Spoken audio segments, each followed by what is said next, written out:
couple weeks. BYU was in control of their own destiny, and now they need some help. Looking for the Wildcats of K-State to help them out tonight. Houston won the toss. They deferred, so the BYU offense will come on the field to have the ball first. And Jake Retzloff, it's been overall, Brock, I would say a really great year for Retzloff. Maybe not the best couple weeks. Yeah, it certainly has. You know, you go back to the midpoint in the year, and he had a stretch of 6 straight games where he threw for multiple touchdown passes in those games. But against Arizona State a week ago and Kansas the week prior, had some issues with some inconsistencies, some turnovers. So look to see Jake Retzloff get back on track tonight against the Houston Cougars. As always, even with the tampering down of all the incredible emotions around here, huge crowd and an enthusiastic crowd. And they're going to give it to Keelan Marion. The wide receiver had a lot of success last week on a little jet sweep action for a nice gain. And we welcome those of you who just finished up in Baton Rouge. Slightly different climate tonight. It was chilly in Louisiana. It's cold here in Provo, Utah. Dave Fleming, Brock Osweiler, Stormy Bonatoni, number 19 BYU at home on senior night against Houston, the final regular season game of the year in the Big 12, and BYU closely watching the scoreboard as we speak in Ames, Iowa. Retzloff back to pass, and the BYU quarterback flings it forward and does avoid the sack. Iowa State has a 3-point lead at home against Kansas State. BYU, because they've lost 2 games in a row, they don't control their own destiny. They need help. They need K-State to come back and win that game. If that happens and BYU wins as a big favorite against Houston tonight, then they'll play Arizona State in the Big 12 championship next week. Yeah, and that's the path for BYU. You can look out and you can see all the fans in the stands. They're looking at their phones. They're keeping an eye on the score because they know that is the best shot for BYU to get to that Big 12 title game, because the reality to get an at-large bid, you know, that's pretty small. Handoff to L.J. Martin on 3rd and short, and he got just enough to get the first down for BYU to move the chains on their first drive of the game for either side. Houston, meanwhile, just a quick note on the other Cougars involved in tonight's game. There's their head coach, Willie Fritz, 4-7, 3-5 in conference play. An excellent defensive team. They're going to make it hard on BYU's offense. Houston's offense has been arguably the worst in all of major college football. Yeah, that's right. And when you talk about Houston's defense, they are the best in the Big 12 conference when you look at total defense. L.J. Martin, the power back for BYU, with a carry straight over the left side for close to 4 yards. And you got to give credit to Houston's defense with almost no support, whatever you want to call it, complimentary football or whatever, in terms of the FBS. Excellent rankings in terms of the Big 12, particularly excellent, as Chase Roberts gets the ball for the first time and another BYU first down. Well, that's really good recognition by Jake Retzloff. There's pressure that comes from the slot, who is right over Chase Roberts. When the blitzer comes, Retzloff just replaces him with the throw. Great recognition, great throw and catch. BYU, they do this a lot, gets up to the line quickly and then takes a look at how Houston's lining up defensively. Retzloff feeling a little healthier this week. I think we could see the effects of that. Martin, nice straight ahead run and into Houston territory, close to the 45, a gain of 5 on first down. Running behind Brock, a reconfigured BYU offensive line. A lot of injuries up front for the Cougars. That could be a factor tonight. Yeah, they do. There's certainly a few backups that are going to be starting tonight at right guard. You have Bruce Mitchell, who's got a few starts throughout the year at the center position as well as right guard. But a season ago, he was a defensive lineman. Lapajo's moving from left guard to right tackle. A few other moving pieces in there, but your center and left tackle is in place for BYU. Shotgun snap to Retzloff on second down. He'll throw it left side, and a perfect pass right there to Keelan Marion. That's another BYU first down, gain of 10. It's a really good route outside with Keelan Marion working on cornerback Wilson, who had 2 interceptions a week ago. That's just a one-on-one matchup outside. Retzloff's going to want to take advantage of that. There was press early in the down, and then Wilson bailed later. Great throw and catch by the BYU Cougars for a fresh set of downs. Real close to that sideline, but Marion got the foot down. He goes in motion a couple different ways. And BYU is still time on the play clock. He's going to make another change now. Play clock down to 3, down to 2, down to 1. They get it snapped.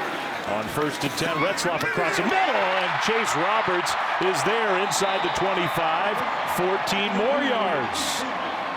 Well, it all starts with the offensive line. We talked about how they have a couple backups in the lineup tonight due to injuries, but they do a fantastic job giving Jake Retzloff a clean pocket so he's able to dissect the defense.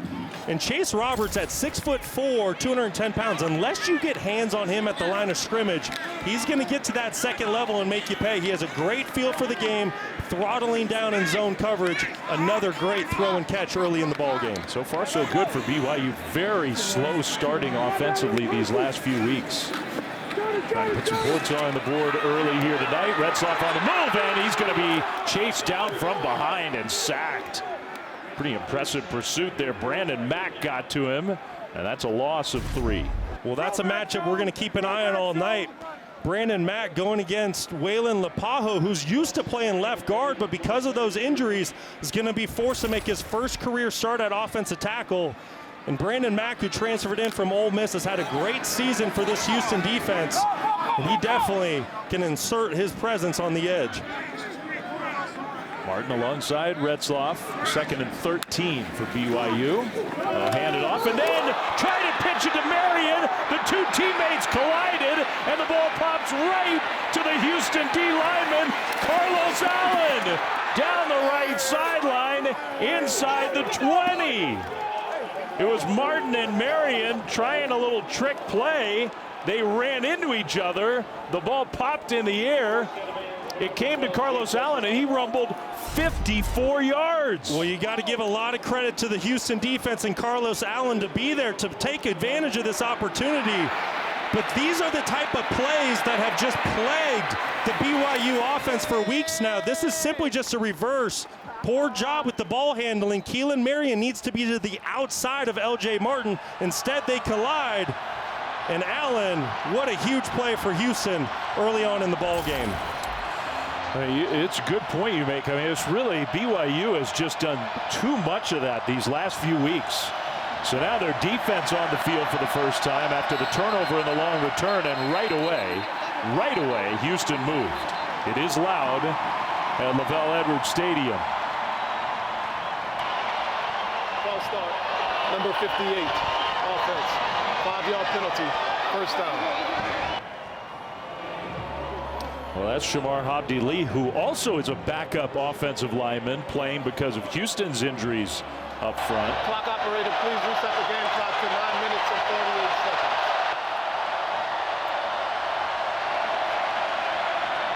Sophomore quarterback Zion Chris. 9:48 on the game clock, please. 9 minutes, 48 seconds on the game clock. The official keeps telling the game clock operator to put a couple extra seconds, and the game clock operator is not doing it. 9:48 on the game clock. I don't think they can hear. 9:48.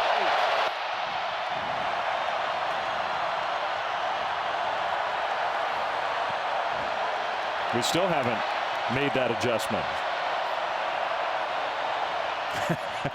Meanwhile, the BYU defense going to try to get that crowd riled up even more. All right. Now we got it.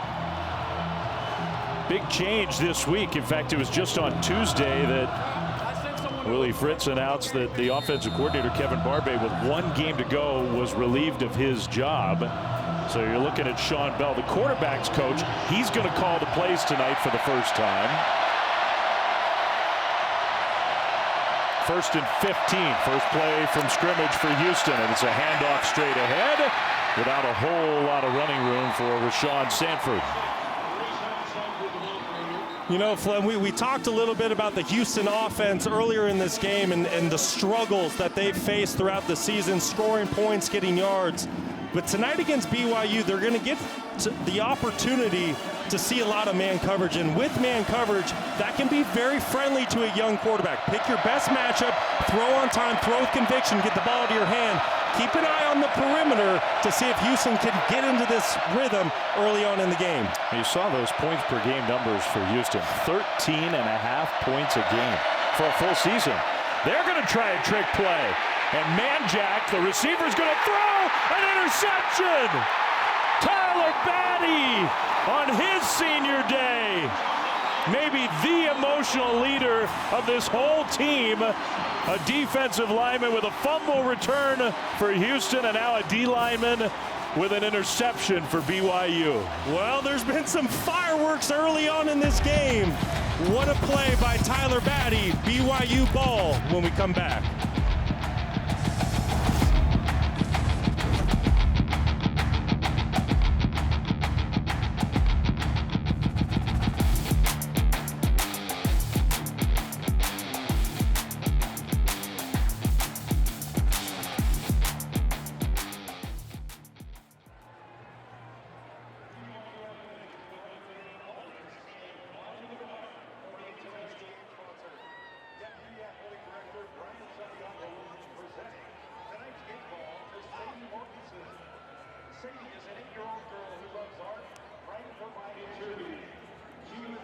Game. So what does that mean? Craziness already on both sides. BYU gets the ball back, and now it looks like they move before they snap the ball. False start. Number 63, offense. 5-yard penalty. First down. So that's the new right guard, Bruce Mitchell. Really has played well when he's played up front, but he committed the false start penalty. 1st and 15 for the Cougars, who had a 10-play drive that went 46 yards until the blown reverse play that turned into a turnover. Martin alongside Retzloff, who's going to fake a quarterback run, and now he is going to run with a big hole in the middle and a nice move to the outside to get the first down. That was pretty impressive. 16-yard gain. Let's go down to Stormy. Well, Dave, Tyler Batty, who had the turnover to help set this up, is someone who told me his senior day is that much more special when he reflects on the journey that he has had in football. When he was 13 years old, doctors told him that he might never play this game again. He got in a terrible four-wheeler accident where he fractured his skull, orbital bone, and had a severe brain bleed as we get the catch that goes out of bounds, or no catch, excuse me, but had a severe brain bleed that doctors thought it could lead to total brain failure. And when I just asked him about that, he got choked up. He said how absolutely special it is, and to see how far he's come and be in a position like this in this special season has really been something. It is a cool story. You've been working on your play-by-play, Stormy? A little bit. Trying for you, Dave. Yeah, I know. I'm getting nervous. On the other side of the field, it's tough. Getting nervous. I could see you were peeking over your shoulder. 2nd down and 10 for BYU. Tyler Batty, that story aside, forget about that, the sort of the amazing aspect of it. He's just turned into a great player, a beloved player here, one of the many seniors experiencing senior night. Well, he's really been a pillar and the heartbeat of this BYU Cougars defense for a number of years now. Tonight he's making his 44th career start as a BYU Cougar, and so once again he's really been the leader of that defense, and there's so many veteran guys up front for this BYU defensive unit that really kind of sparked this resurgence this season, but Tyler Batty at the forefront. About halfway through the first quarter, no score. BYU and Houston, 3rd and 6 for the Cougars. I can't really say that tonight. They're both Cougars. Pressure comes. Retzloff gets rid of it, and that one knocked down at the line of scrimmage, incomplete. So it's 4th down, just in Houston territory. Let's see what BYU wants to do. I think the punt team's going to come on. That was a really heads-up play by number 5, Keith Cooper. Big guy up front, 6'5", 280 pounds, showing his athleticism. BYU trying to cut him at the line of scrimmage with the offensive line to get his hands down, but able to get back up off the turf to knock it down and force a punt. Oh, good job by the Houston defense. By the way, a safety in the game in Ames. They're in the 4th quarter now. Iowa State with a 5-point lead over K-State. BYU needs Kansas State to win that game. The punt will bounce into the end zone. So a touchback. Houston gets the ball when we come back to Provo.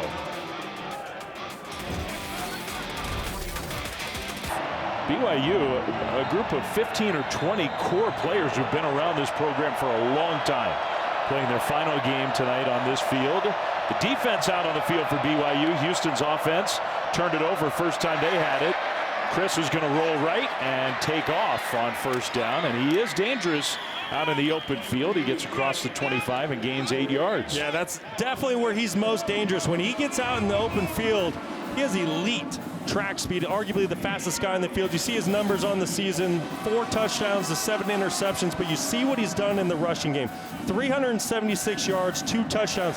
That's where he's most comfortable. So I expect to see Sean Bell, the interim offensive coordinator, to get him outside the pocket early and often. Through 3 picks last week against Baylor, Houston did not score an offensive touchdown. Handoff on second and short. And a very tough run. Jamarian Burnett, the freshman from the state of Alabama, with a tough guy run. He got the 2 yards they needed for a Houston first down. Well, and that's a good sign for the Houston Cougars, because last week, you just mentioned against Baylor, Zion Chris, tough game with the 3 turnovers, but they weren't able to establish the run. And I know that's just a 2 to 3 yard gain, but to be able to assert your will early on against a good BYU defensive front, that's a big time pickup. So first and 10 Houston. BYU almost jumped there. Stacy Snead now in the backfield. That's the 3rd running back we've seen already. They've only run a handful of plays from scrimmage. And they do get the ball snapped just barely. Pressure comes and a nice delivery right side. First down and more, cutting it to the middle and almost to midfield. That's the running back Snead. That's a really nice play by Zion Chris getting the football out. You're going to see Mark Collins, number 2, the cornerback, blitz from his corner position. Chris recognizes it, gets the football out very quickly to Snead out in space. And you can see what Stacy Snead can do with the ball when he gets it out in the open field. Gain of 19 yards. First and 10 Houston. Handoff and a big hole. Up the middle, still going inside the 35. That's DJ Butler. They're just going to play all their running backs immediately in this game. That's the 4th already, and that's an 18-yard run. Well, this is a really good job by the left side of the offensive line and the tight ends. And Isaiah Glasker, the linebacker's there to make the play for BYU. He just does not squeeze down in time. And with DJ Butler and the speed that he brings to the running back position, if you don't squeeze down and help out that defensive end, he's going to make you pay. Chris, this time all alone in the backfield on first down, throws, and that slant is caught by the back Snead, who was out essentially as a wide receiver, tackled by Jack Kelly, but that's 9 more yards.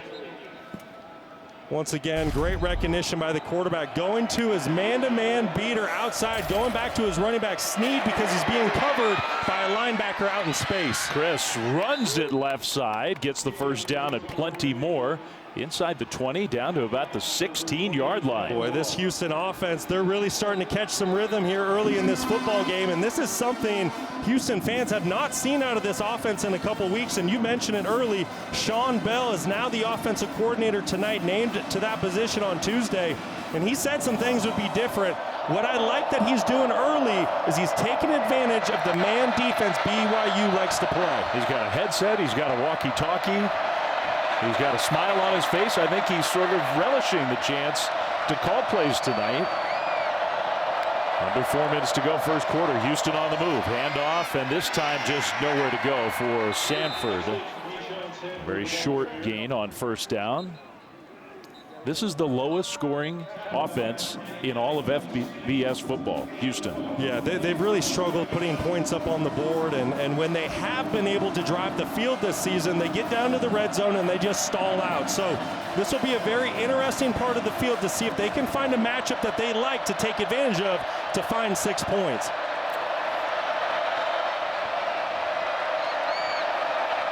Sanford in the backfield with Chris on second and long, looking to throw. They'll sling it out to Sanford in the right flat, takes a big hit and gets driven out of bounds.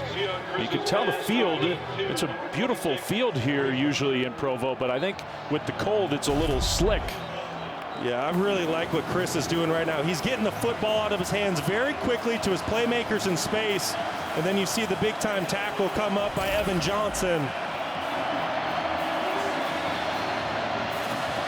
When you talk red zone matchups, who's the guy that you want to go to the football, especially on third down? For Houston, keep an eye on the tight end, number 6, Malik Carr, 6'6", 265 pounds, certainly a mismatch.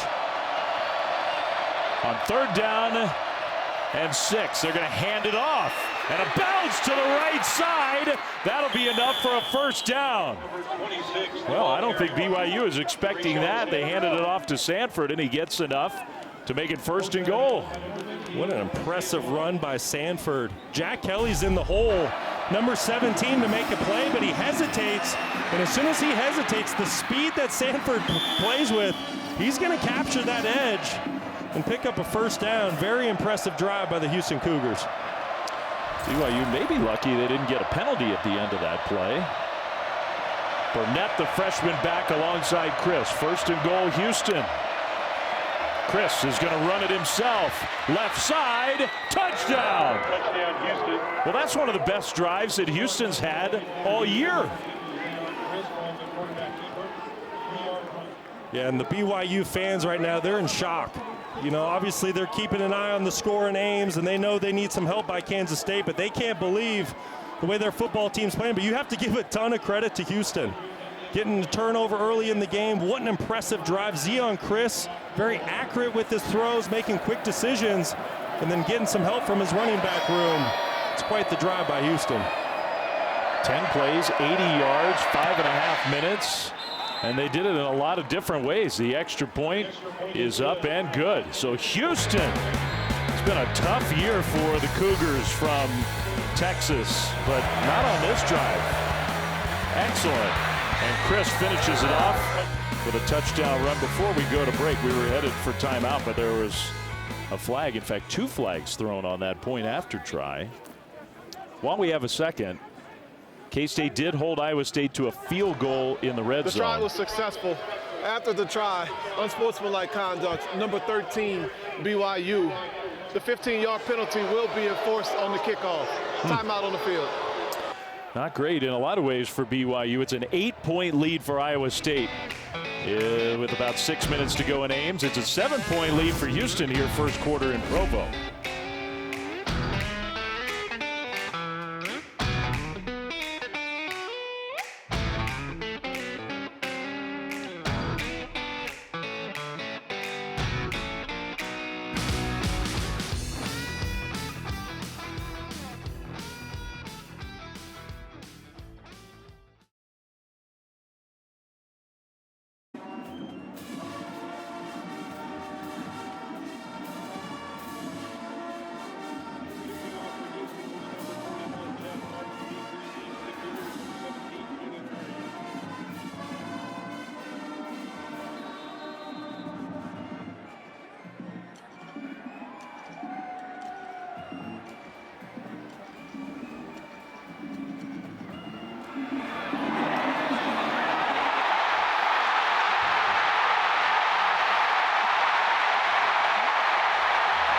Oh my goodness, and Matt Perry, oh my gosh. Houston just tried an onside kick, and Talon Alfrey ran up, scooped it up, and ran all the way to the end zone for a touchdown. There was a penalty on the point after try. It meant Houston was kicking off from midfield. They decided to try an onside kick, and it backfired, to say the least. What a play by Alfrey. Just a heads-up play. He wasn't surprised at all by Houston going with the onside kick. He was anticipating it with the ball being placed at midfield. He was ready for it. And what a play. Just scoop, score. There's a hole there. He shoots the gap and doesn't look back, and BYU is now on the board. After a very sluggish start for BYU, they needed that. That's their first points of the game. It's tied up at 7 apiece, 1:40 to go 1st quarter. That was a 58-yard return on the onside kick that did not work. Well, you can't blame Willie Fritz, an excellent coach with a track record of success. His first year at Houston hasn't gone the way he wanted. Massive roster turnover. Not a whole lot left for him to work with at the start of this year. So final game of the year, he's trying a lot of different stuff. Yeah, and he should. You know, he's struggled scoring points all year. You have the ball at midfield. You might as well try to surprise BYU and steal an extra possession here early in the football game.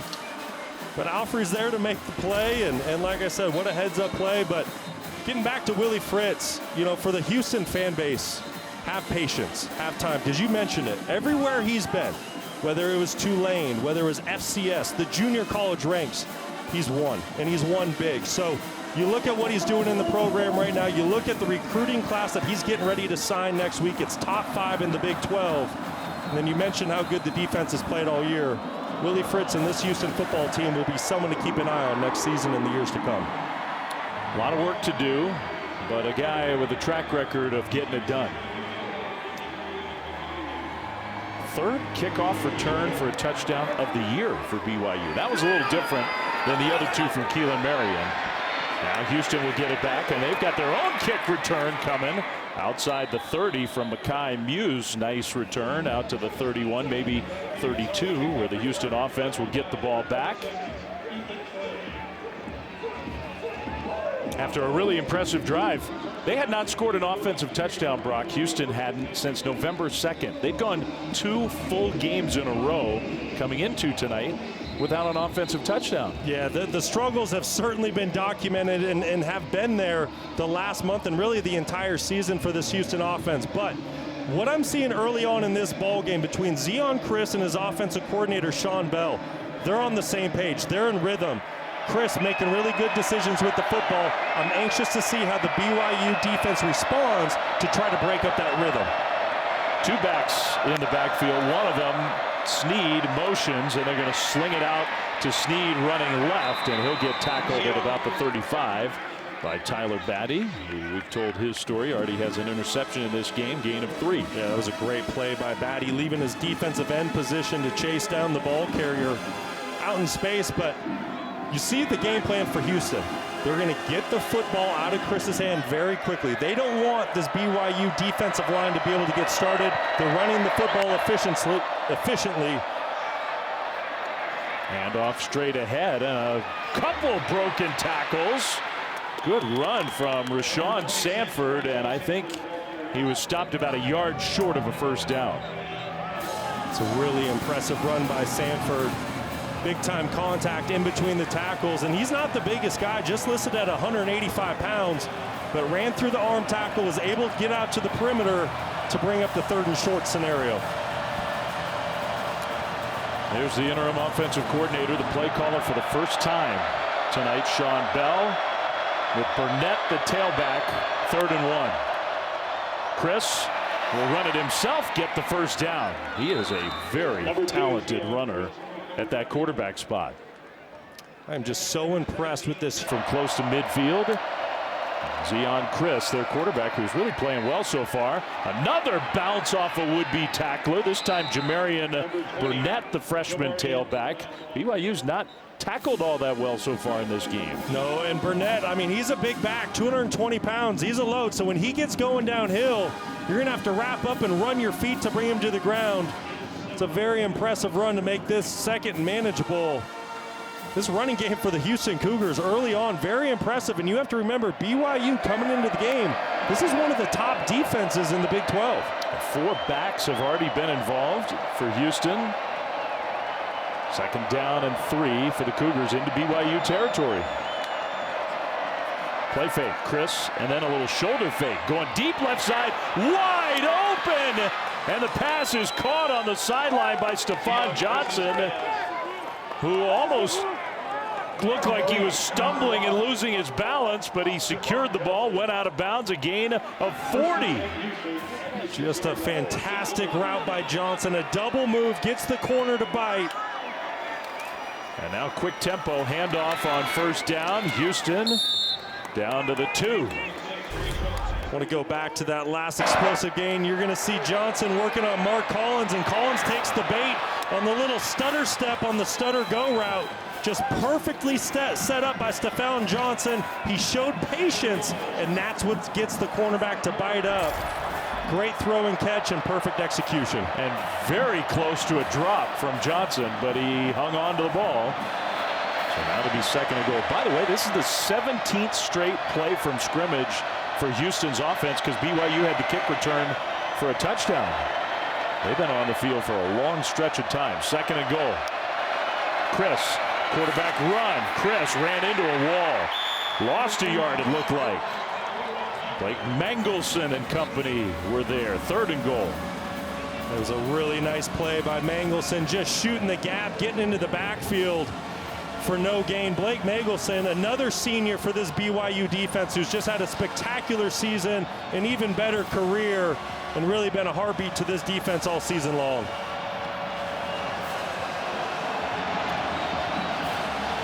Early 2nd quarter. Houston driving the ball impressively again, but now facing 3rd and goal. Chris, pressure comes, steps up and goes down. The sack for BYU. Isaiah Glasker from the linebacker spot. He got there. A little bit of confusion on the right side of the offensive line for Jake Wiley, which is why Glasker comes free. Wiley didn't know if he should block the defensive end or the linebacker, just hesitated for a second. And with the speed Isaiah Glasker plays with, he's in the backfield in the heartbeat, nowhere for Chris to go with the football. Short try coming up, 26 yards for Jack Martin, the senior place kicker. Good snap and hold, kick is up, and it is good. So Houston converts that drive into 3, take a 10-7 lead here in Provo.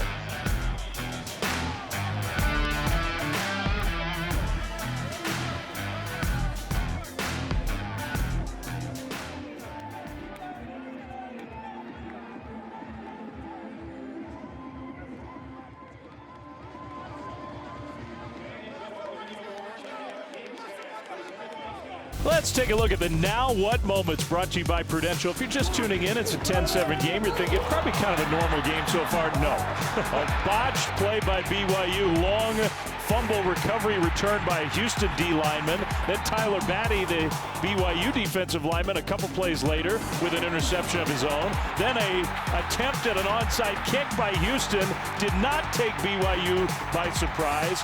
58 yards, Talon Alfrey with a kickoff return for a touchdown. All that in the 1st quarter and a half here in Provo. It's 10-7 Houston. It's never normal with BYU this season. Short kickoff. Marion takes it at the 10. He's got 2 kick returns for touchdowns himself this year. Goes down at about the 27-yard line. Not a lot of Houston fans, I don't think, are here this weekend, but those are some loyal Cougars followers, and they're just trying to show how tough they are. It's below freezing. We're eating ice cream anyway. Why wouldn't you? Why wouldn't you? Get some homemade BYU ice cream while you're on the road. They make it right down the street from here. They do have the famous BYU Creamery. They put it up against anybody, including Penn State's Creamery. That's what I'm saying. You got to get the full experience when in Provo.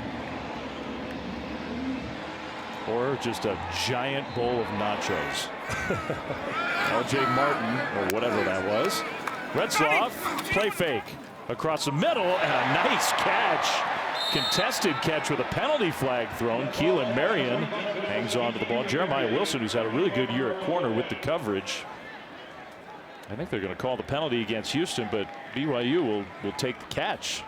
It's a great catch by Keelan Marion.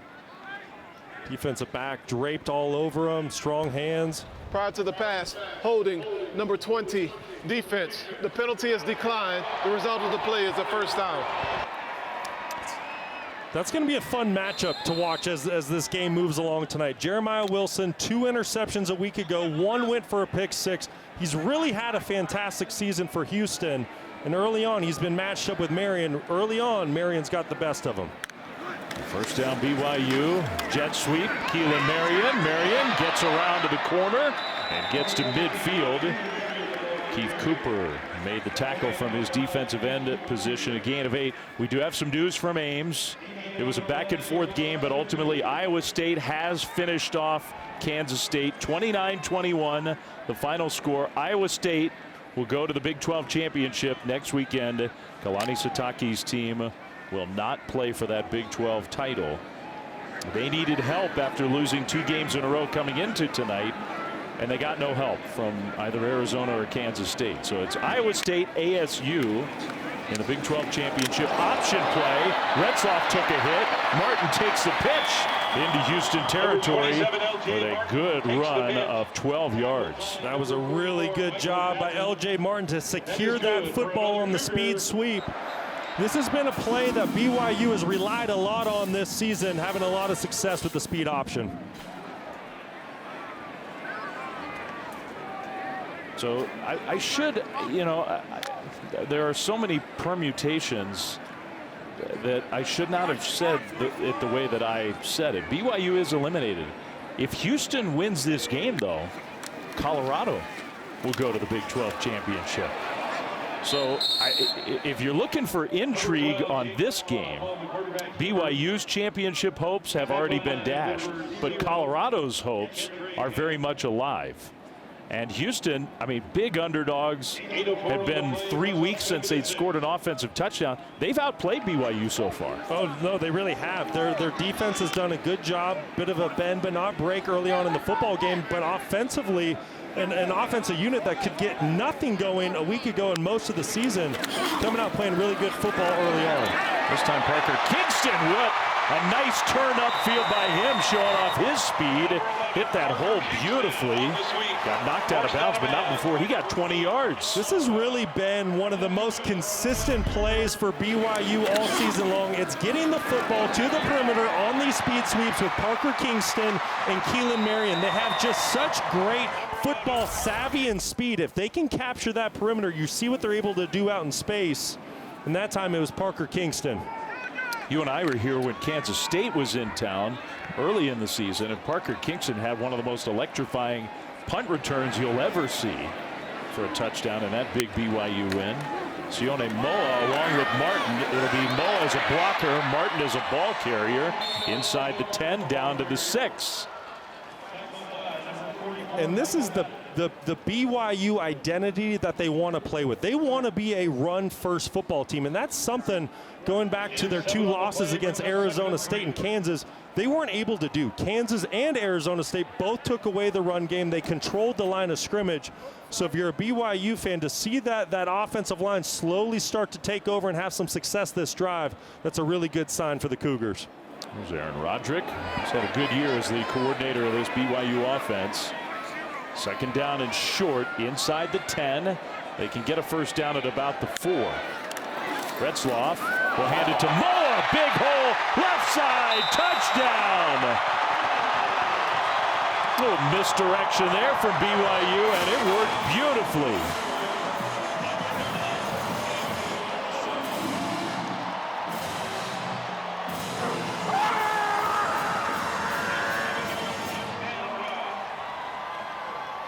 First lead of the night for Kalani Sitake's team. Counting his players, making sure they got the right number out there for the point after try.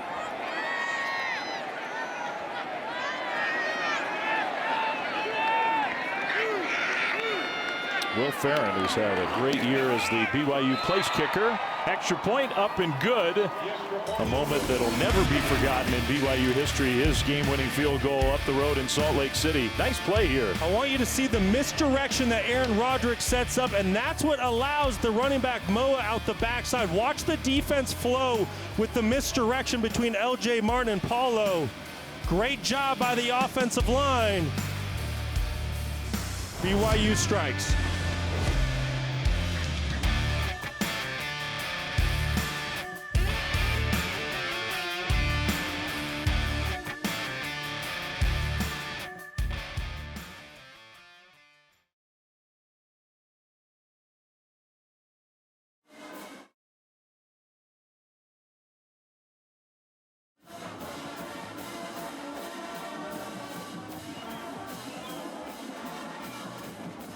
Day and weekend of college football results. You have some big picture takeaways. Yeah, I mean, I think you got to look at Miami. That jumps out to you. Ohio State. What happens now with those two going down this week? You know, the conference championship picture's starting to clear up, but, you know, there's still a couple teams that are hoping to get in with those automatic bids. There's going to be some shakeup with those losses. The ACC now might be staring at a one playoff team year. The Big 12, I think, is very fearful of that happening. Indiana's been a really good week for Indiana. Kick return for Houston, and the ball came out. It went backwards, and it went out of bounds. So that's a break for Houston, down 14-10, 7:48 to go, second quarter. There's a fumble backwards out of bounds. The ball will be spotted at the out of bounds spot. That definitely got punched out there, but Houston got a break. So BYU's defense will come on the field. You know, Fleming, going back to that playoff conversation, just because it's so fun and we're getting so close to it, the seeding really matters, because don't forget, those first round playoff games, they're going to be played on home campuses. So where you fall in that seeding 5 through 12 really matters. It does. 1st and 10. Chris gets away from the pass rusher and then throws it incomplete. Avoided the sack, but it's an incompletion at 2nd and 10. You and I were sitting down trying to do some math before the game, and we think that essentially there are about 10 spots locked up. You can draw if you want. Hey, I like the playoff conversation too, but you see here, BYU bringing one more defender than Houston has in pass protection. Chris needs to beat the blitzer with the football. Maybe not 10 specific teams, but 10 spots essentially accounted for, and maybe 2 still up for grabs, with 6, 7, maybe 8 teams if you stretch it in contention. Wow, what a run. More broken tackles. Rashawn Sanford is running hard tonight. That could have been a loss. Instead, it's a positive gain. Tell you what, getting ready for this football game, watching tape on Houston, Sanford's the first person that jumped out to me. It's the way he plays the game, and you can see it. He's going to fight for every yard. He's not going to go down easy. And once again, not the biggest back at 5'9", 185 pounds, but plays much bigger than that. Snead in the backfield now alongside Chris on 3rd down and 3. Pressure comes. Chris will throw middle, and he completes it. Nicely done to his tight end, Malik Carr. That's the guy you were talking about earlier in the game. Well, he had Tyler Batty breathing right down on his neck early in the down. Tyler Batty loops from his defensive end position. Chris did a great job of keeping his eyes down the field, remaining in the pass. You see, he took a pretty high hit. Could have been potentially roughing the passer. No kidding. But nevertheless, great play by Chris, avoiding the rush, avoiding the sack, keeping his eyes down the field and picking up a fresh set of downs. Play fake, and he'll throw a little wide receiver screen. Well executed. Manjack out into the open to midfield. Joseph Manjack, the USC transfer, 21-yard gain. Well, this is a perfect play call by Sean Bell. He's going to throw an inside tunnel screen into a pressure by the BYU Cougars. Couldn't ask for a better play. Great execution by that offensive line, getting out in front of Manjack, and the quarterback giving him a friendly pass. Sean Bell's having a good night. First night calling plays for Houston. They fired their coordinator earlier in the week. Now swing it out to the right side. Quick hitter for a completion on 1st down. Good open field tackling, though. Stephon Johnson really had nowhere to go. Yeah, that was a really good open field tackle by Tanner Wall. He's had a great season for BYU. A former wide receiver converted to safety, has excellent ball skills and feel for the game. There's Sean Bell,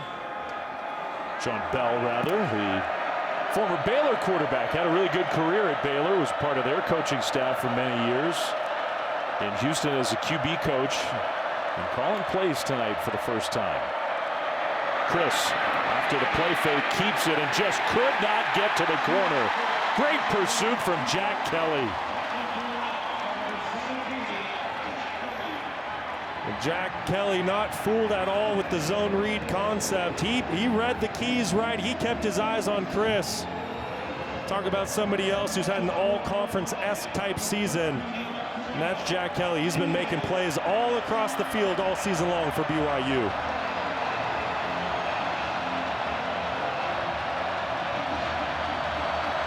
So now 3rd and 13.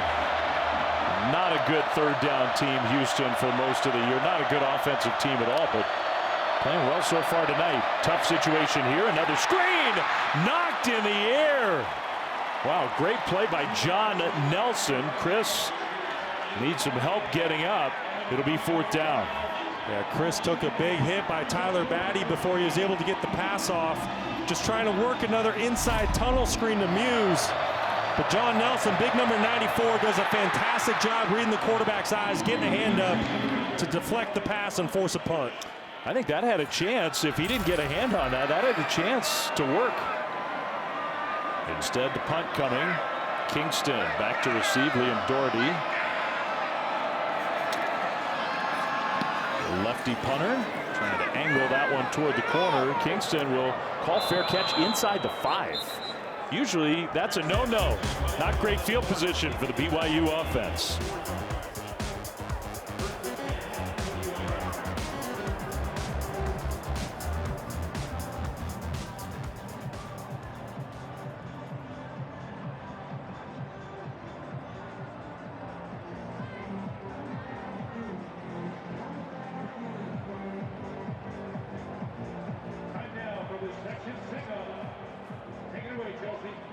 That's right, we're down here in the south end zone. Tonight it is south side versus east side.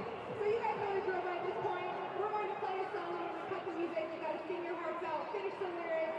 Tonight we are starting with the... Haven't been doing the Macarena much lately. But this year, they're having a good year. BYU's offense, poor field position, and they moved early. So starting inside their own 5 after a fair catch at the 3.5-ish yard line. And now they're going backwards. It's 2 or 3 of those pre-snap penalties for the BYU offense. Jake Retzloff placed the ball, trying to help the officials. And who knows, maybe Houston did something they weren't supposed to do. Delay of game, defense, making disconcerting signals, forcing an offensive reaction. It's a 5-yard penalty, first down. Willie Fritz just loved that call, didn't he? Yeah, you can tell Willie's pretty upset about that. Obviously something was either said or there was a quick abrupt shift movement up front to try to draw the offensive lineman offside. That has been a big time focus in college football this year. Don't need to be a master lip reader to tell what Willie Fritz was saying. LJ Martin to carry on 1st and 5 and dragging would-be tacklers for BYU first down. We have our rules expert Matt Austin staying up late with us tonight. Matt, you want to help us talk through that last call? Yeah, I think it was number 18, the nose guard. He shifted very abruptly, a bit of exaggerated arm movement. You know, you can still shift as long as it's nice and smooth. You just can't simulate the snap. I think that's a good, succinct way to put it. And we had defensive players in the last few years barking out signals, clapping themselves, and then, yeah, I think Matt described it very well. It's a new rule in college football this year. That slant is dropped by Darius Lassiter. Not an easy catch, but he gave the thumbs up to Retzloff. He thought he should have held it. 2nd down. Let's go down to Stormy. Well, and Dave, Kalani Sitake wants to continue to run the football, by the way. After that last drive and the MOA touchdown, he went up to his running backs and said, we can keep setting you up for fun stuff like this all day as long as you keep holding on to the football. Was preaching ball security, said the ground is hard, hang on, take care of the ball. We've seen some players slipping. It's below freezing temperatures tonight here in Provo. 2nd down, handoff straight ahead. LJ Martin bounces it right side. And the ball came out. It's on the frozen turf. And I think BYU recovered. Maybe Keanu Hill, the tight end, came back and prevented the turnover, which would have been extremely damaging. Just a fantastic effort play by Brandon Mack, number 4, coming all the way from the defensive end position, chasing LJ Martin down the field. Stormy just touched on it. Kalani Sitake said, hey, we will give you guys the football and let you ground and pound, but you need to protect it.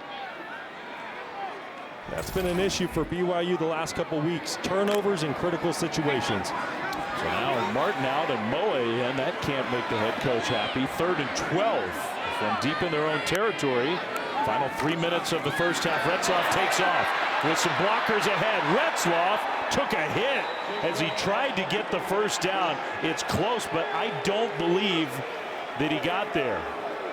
Jalen Garner, A.J. Halsey combined to make the tackle. I think he's about a half-yard short.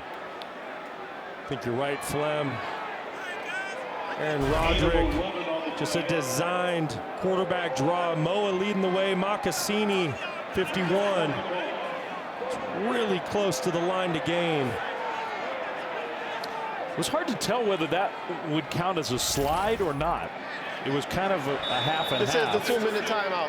2-minute timeout means that BYU is going to think about, I have to think they're going to punt the ball away. Maybe the replay officials are going to take a look at the spot, make sure it's right.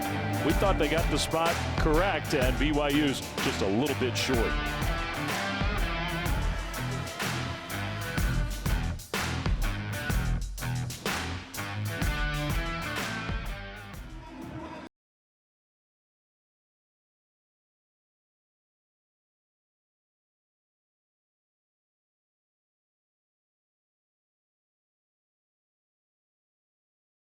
Go for it.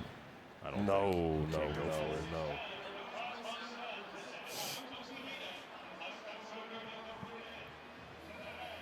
Analytics. This is why I can't stand them. Yeah, go. Come on, man.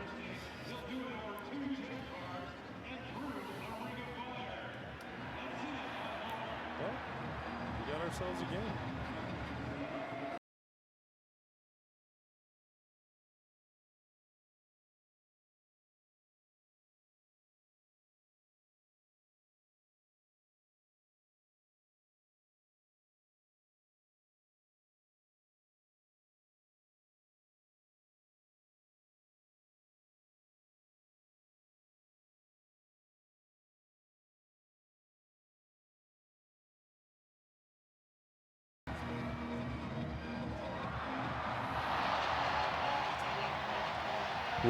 One, two, three. Yep, no. Come back.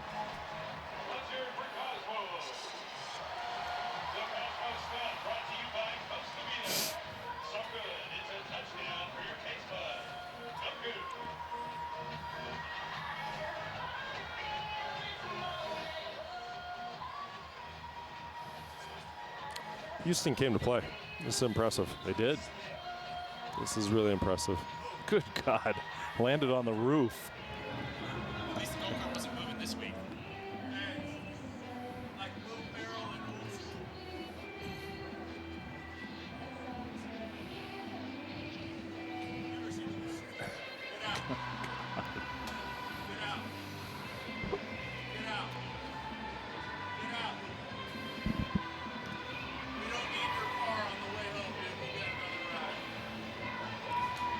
Hey, Dave and Brock, it's Matt. Can you hear me? Hey, Matt. Yeah, gotcha.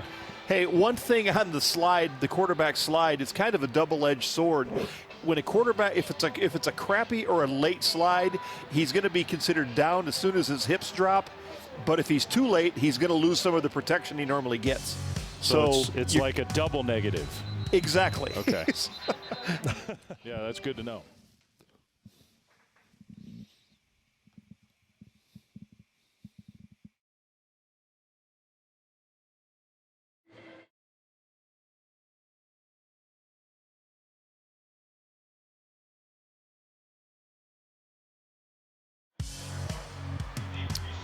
Well, whatever you think about mascots, Cosmo's got to be the best daredevil mascot in the country, don't you think? No fear. No fear in Cosmo. The little diving twist through the fire ring off the roof of the golf cart, no problem. And every week it's something different. That's the thing. He's not going back to the same bag of tricks. Punt for BYU. Fair catch at the 35 by Makai Muse. So Houston gets the ball back. All three of their timeouts. 1:53 to go until halftime. And a quick check-in studio with Matt.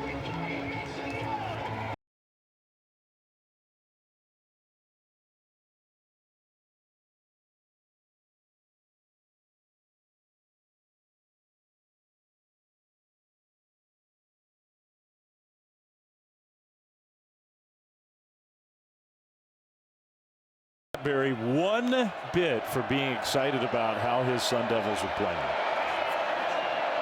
They're one of the hottest teams in college football. They're playing great. They should be ranked higher than they are. And I hope on Tuesday they will be. Because they're playing about as well as anybody. A fake reverse or fake end around, and then Chris, the quarterback, a straight ahead run for 10 yards. That was a good play. That was a really good play design by Sean Bell, presenting some eye candy to the defense, and the defense took it. Some speed sweeps, the linebackers flew out of the box, and that's what opened up for a clean lane for Chris. Houston's offense looks totally different here tonight with the coordinator change, whether that's what has changed or whatever. They didn't snap the ball. Everybody moved, but the center didn't snap it.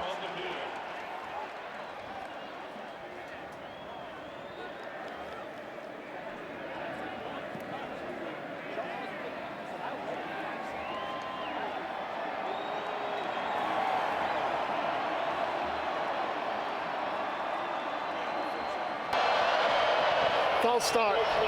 Offense. Multiple players moved, but the snapper did not snap the ball. It's a 5-yard penalty. First down. BYU has declined the 10-second runoff. So BYU, with their 3 timeouts, they don't want the 10-second runoff, because if they can get a negative play, maybe Kalani Sitake uses a timeout and plays it aggressively. We'll see. That's right. Certainly not the execution Houston wants early in this drive. An opportunity to go get points before halftime. And remember, Houston gets the opening kickoff in the third quarter. Good reminder. Manjack gets the quick hitter out to the left side and surges ahead. Just a very short gain. Did get out of bounds. It's a huge game, even though BYU's championship hopes have been dashed. This is going back to the first down play. You're going to see a speed sweep here, and watch the linebackers flow out of the box with this. And this is why Chris has a vacated lane to run for a first down. Since then, they've gone backwards a bit. But going back to offensive coordinator Sean Bell, just calling a heck of a ball game here in the first half. 2nd and 14. BYU wins. It'll be Iowa State ASU in the Big 12 championship. Chris steps up. Chris dumps it off. Incomplete. And that's an incomplete pass. BYU scooped it up and was headed the other way. Stacy Snead. Pretty good improv play by Chris, but an incompletion at the end of it. Yeah, that was a great job of Chris staying alive. Glasker came off the edge from his linebacker position, caused the initial pressure. Chris wasn't able to find a completion, and here we are in 3rd and extra long. If Houston could somehow pull off the upset, then it would be the Buffaloes of Colorado playing ASU next weekend. You know, and with that incomplete pass, no clock ran, BYU's in a really good situation here if they can get off the field and get the ball back with about a minute left. Yeah, good point. Houston takes their first charge timeout of the half. Trying to get organized here. So they'll use a timeout just to make sure they don't have something really go wrong on 3rd and 14. So we get a minute to remind you, we're talking about the reveal of the next and a very important version of the college football playoff top 25 rankings before the final version a week from Tuesday. Reese and the guys going to break them down top to bottom. A live interview with Ward Manuel, the committee chairman, who has to be a very happy man tonight, as well as projecting the 12-team field, 7 Eastern on ESPN and the app. And we're going to learn a lot about the whole layout potential going into championship weekend.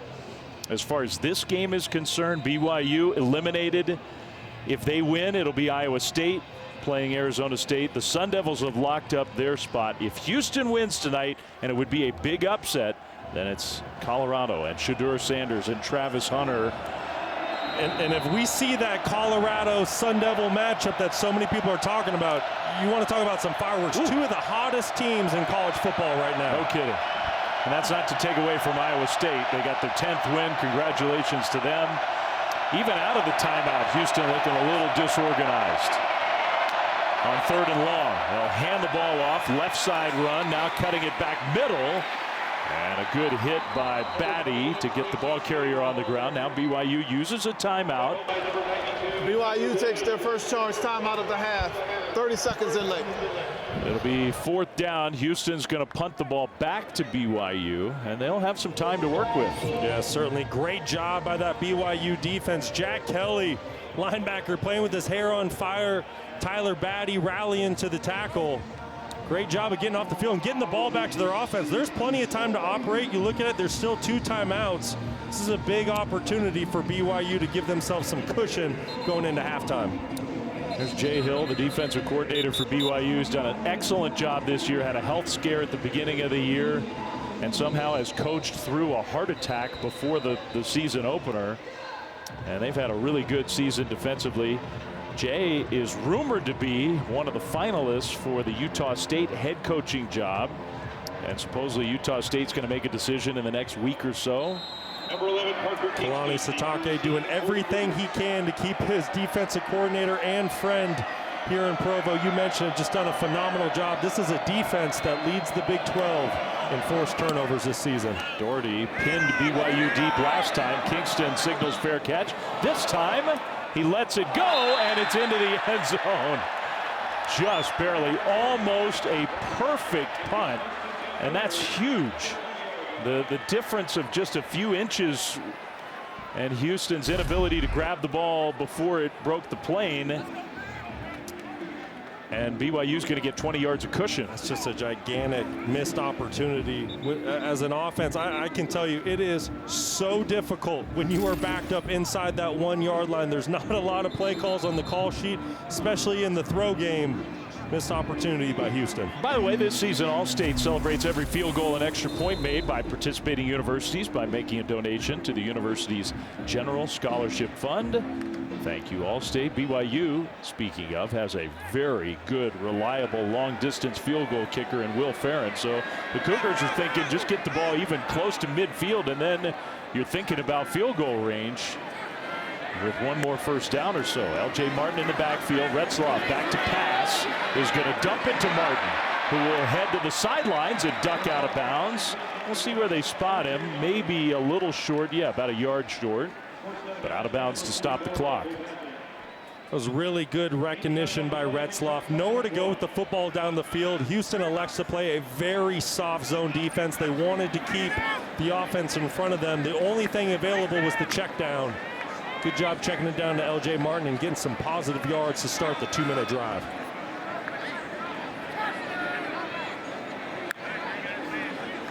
Second down, pressure picked up. Retzloff going deep middle and incomplete. Man, he had Lassiter out there. There was a little bit of pressure on him, but that was a chance for a big play for BYU. That's right, Flem. Just a missed opportunity. You can see Darius Lassiter. He beat the corner. He beat the strong safety Webb, who was standing flat-footed at his safety position. That's one Retzloff's going to want back. On 3rd and 1, BYU runs the ball and gets the first down. They had to make sure they got the first down. Gain of 6. Clock stops to set the chains. You'd like to see a little bit of urgency and tempo out of BYU here. I would. BYU, there have been some situations this year where they haven't had that. Retzloff throws deep middle again. This one is caught! Roberts snatched it away. Inside the 20, gets all the way down to the 13. A gain of 52. What an unbelievable throw by Jake Retzloff. Put it exactly where his wide receiver needed. Chase Roberts beating the cover 2 zone defense, going right down the middle of the field with free access. Perfect throw and catch. Wow, 3 defenders in the neighborhood. Retzloff put it right there. Now he throws and incomplete. Hit the turf in the end zone, intended for JoJo Phillips. It'll be 2nd down with 15 seconds on the clock. Let's go back to that explosive gain. You're going to see Chase Roberts, like I said, he got free access in the zone coverage. So gets a free run right down the middle of the field versus the cover 2 defense. And just a perfect throw by Jake Retzloff. BYU has 2 timeouts, but 15 seconds, not a lot of time here. 2nd and 10. Ball's at the 13. Retzloff, fake swing pass, runs it. Retzloff powers his way. End zone, touchdown.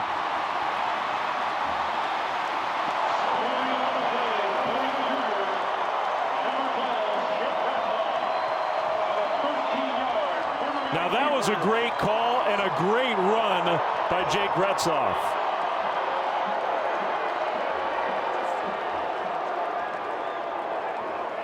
Six plays, 80 yards into the end zone in 50 seconds at the end of the half. Just fantastic 2-minute drill execution. Aaron Roderick dialing up great plays. Retzloff delivering. Chase Roberts making a big play. So let's go back to the touchdown here. What you're going to see a great job sealing the edge here, and then the tight end's going to loop around, which is really the touchdown sealing block by Tassé. Retzloff isn't touched to the 5-yard line, and you see the contact balance by the quarterback. Excellent vision and patience. Sold pass early in the down. Got great blocking by his teammates. Great play call by Aaron Roderick, and even better execution by his offense. Swim move into the end zone, Retzloff. And isn't it amazing? This half really felt like Houston for most of the half was outplaying BYU. It's 21-10. Yeah, it certainly did, but you got to give BYU a lot of credit because they hung in there. And it wasn't pretty early. There was a turnover on the opening drive. There was a couple other missed opportunities. But BYU, they just keep kind of hanging in there, throwing blows, throwing punches. And here they stand 21-10, getting ready to go into halftime. And you said it at the time, it really was a big play when Houston couldn't pin BYU deep on that punt. They had a chance to. Kick return, left side, and out to about the 29-yard line. Next weekend's ABC College Football Conference Championship lineup kicks off Friday night in the American at 8 Eastern. That's Army and Tulane. And then Saturday at noon, the Dr. Pepper Big 12 title game. We still don't know who that's going to be, followed by the SEC and finally the ACC championship game at 8 Eastern. Clemson and SMU. SEC is going to be Georgia and Texas. Great win by Texas tonight in College Station. Huge win for the Longhorns. And another thing to keep an eye on, where are the Big 12 teams ranked going into the Big 12 title game next week in comparison to Boise State? Final matchup in the Big 12 championship game still hanging in the balance based on the result of this game. Dave Fleming, Brock Osweiler, Stormy Bonatoni. Glad to have you with us late night here from Provo. Makai Muse outside the 25. That's where Houston's offense will start. Let's go down to Stormy. And Dave, we talked a lot in the first half about the coordinator change that Houston made this week. I asked Willie Fritz what he thought about the job Sean Bell has done here so far. He said he's really impressed with the way that they've been mixing it up, showing some things to BYU that they haven't done this season. Where his issues were, however, were defensively. He said we're not doing good enough against the quarterback draw, and he was disappointed in a lot of those middle of the field big plays that they were allowing. He said we got to close those gaps. As for BYU head coach Kalani Sitake, he kind of said without saying that he knows the situation that they are in now. He said his team needs to play with character, control their controllables, and he likes the way they played in that second quarter. Got to carry that over here. Handoff on the first play of the second half, and I believe the penalty is going to be against Houston. Sanford had nowhere to go, but I would imagine that the BYU Cougars will want to march Houston backwards. Number 6, offense. 10-yard penalty, first down. Yeah, that's tight end Malik Carr, and he had a really tough job on that last play. He was having to block Tyler Batty, the all-conference defensive end, 6'5", 275 pounds, one-on-one.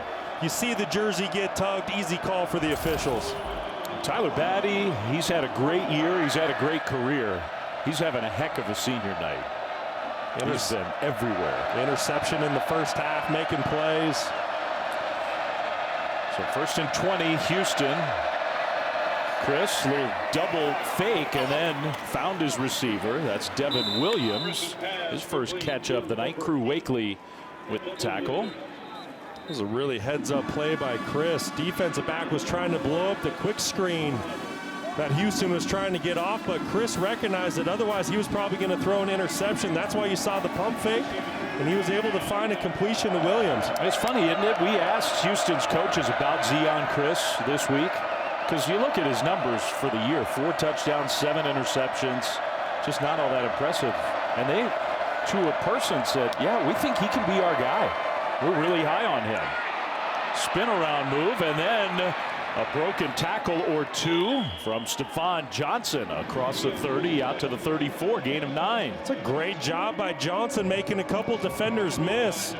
Mark Collins was the first coming up from his cornerback position and trail technique trying to make a play. And this is what Houston's done all night. They've gotten the football out of Chris's hands very quickly, out to the perimeter, get the ball out to your playmakers. You got to give them a lot of credit making guys miss. On these kind of plays, we've often seen Chris run it himself. 3rd and 2. We'll see here. He is going to keep it straight ahead. First down and more. Chris outside the 40 down to the 43. So 8 more yards on the ground for the quarterback. Great job by the left guard, 66 done. You see he wins his one-on-one block inside. Just opens up a big hole to pick up a first down for the Houston Cougars. Sean Bell and that walkie-talkie, it's working tonight. Everything's working. He's calling a heck of a game. Found out he was going to be the offensive coordinator on Tuesday. And that's a big task, you know, to put together a game plan, how you're going to call the game. First-time college offensive coordinator. Doing a fantastic job here tonight. Houston takes their first charge, timeout of the half. They have to burn a timeout on 1st and 10 here. We'll come back to Provo right after this.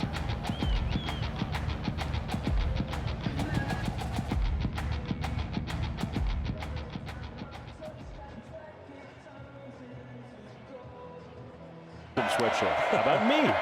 1st and 10 Houston. Screen set up and well defended. Johnson just got swallowed up. And guess who? Tyler Batty is having a monster game. Such good recognition and feel by the senior defensive end. Not fooled for a second. He could tell that the offensive tackle was trying to release out on a screen. He's seen that look 1,000 times in his 44 career starts. Great play by Batty. So much experience, so much pride for this program. You saw a quick glimpse of his family in the stands. 2nd and 14 after the loss of 4. Stacy Snead in the backfield.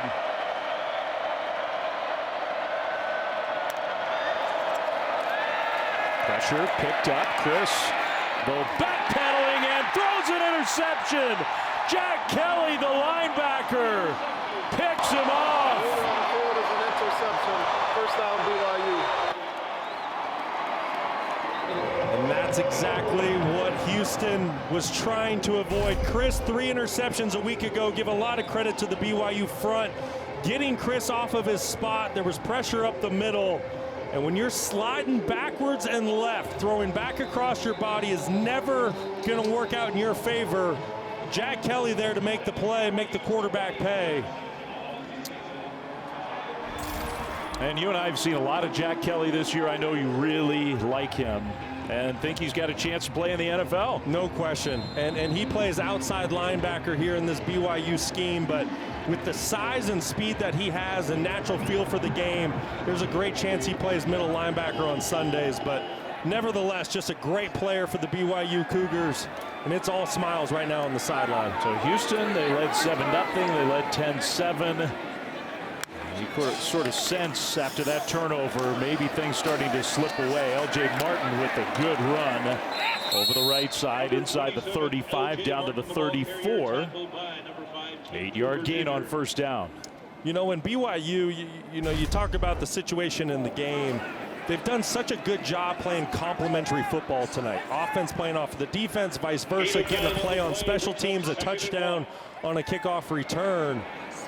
Be interesting to see what BYU does here. I know it's in Aaron Roderick's system to like to take a shot here on 2nd and short, knowing it's probably 4-down territory. Don't be surprised if you see Chase Roberts get the football at the bottom of your screen.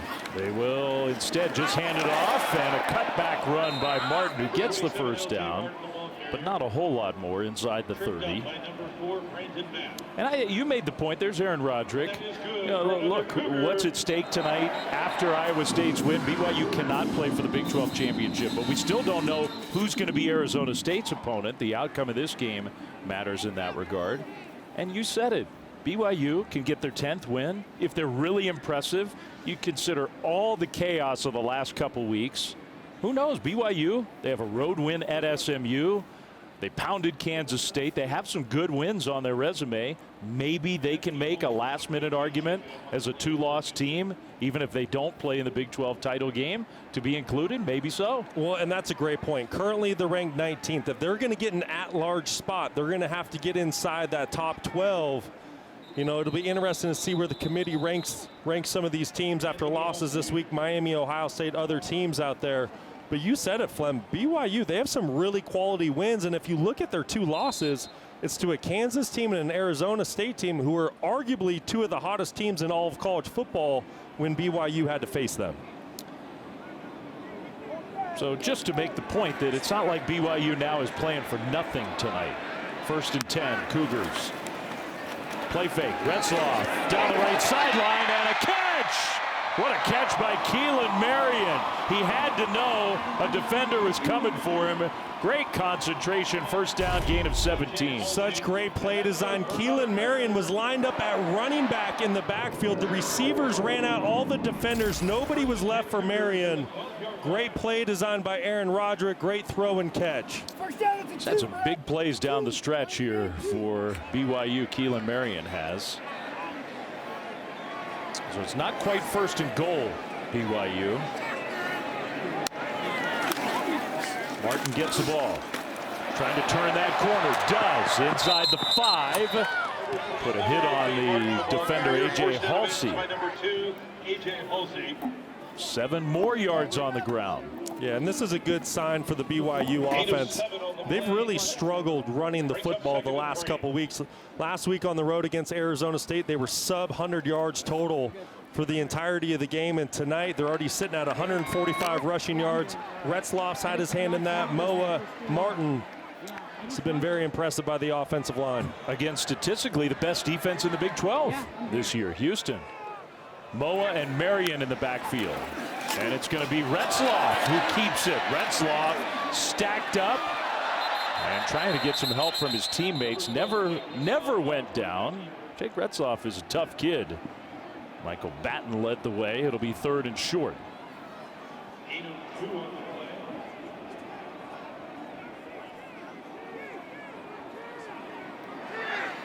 BYU bringing in heavy personnel.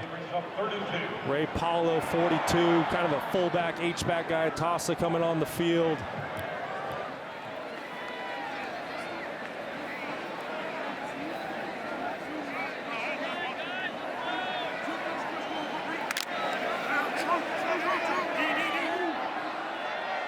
Broke the huddle kind of late and then bobbled the snap. And who's going to fall on it? Houston. I think they have the ball. The ruling on the field is a fumble recovery by the defense. 1st down, Houston. Kentrell Webb came away with Timeout it. on the field.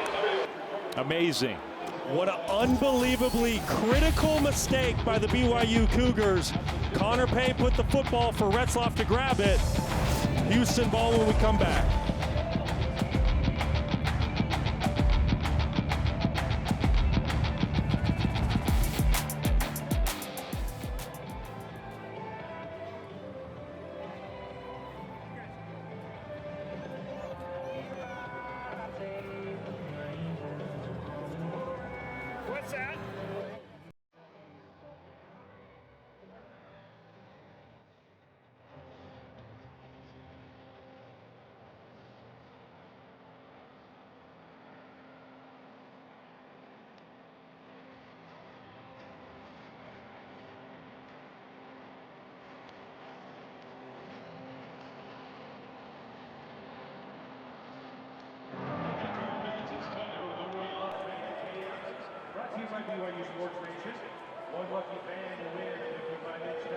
Want the latest on today's games? Just tell Siri, show me the college football scores.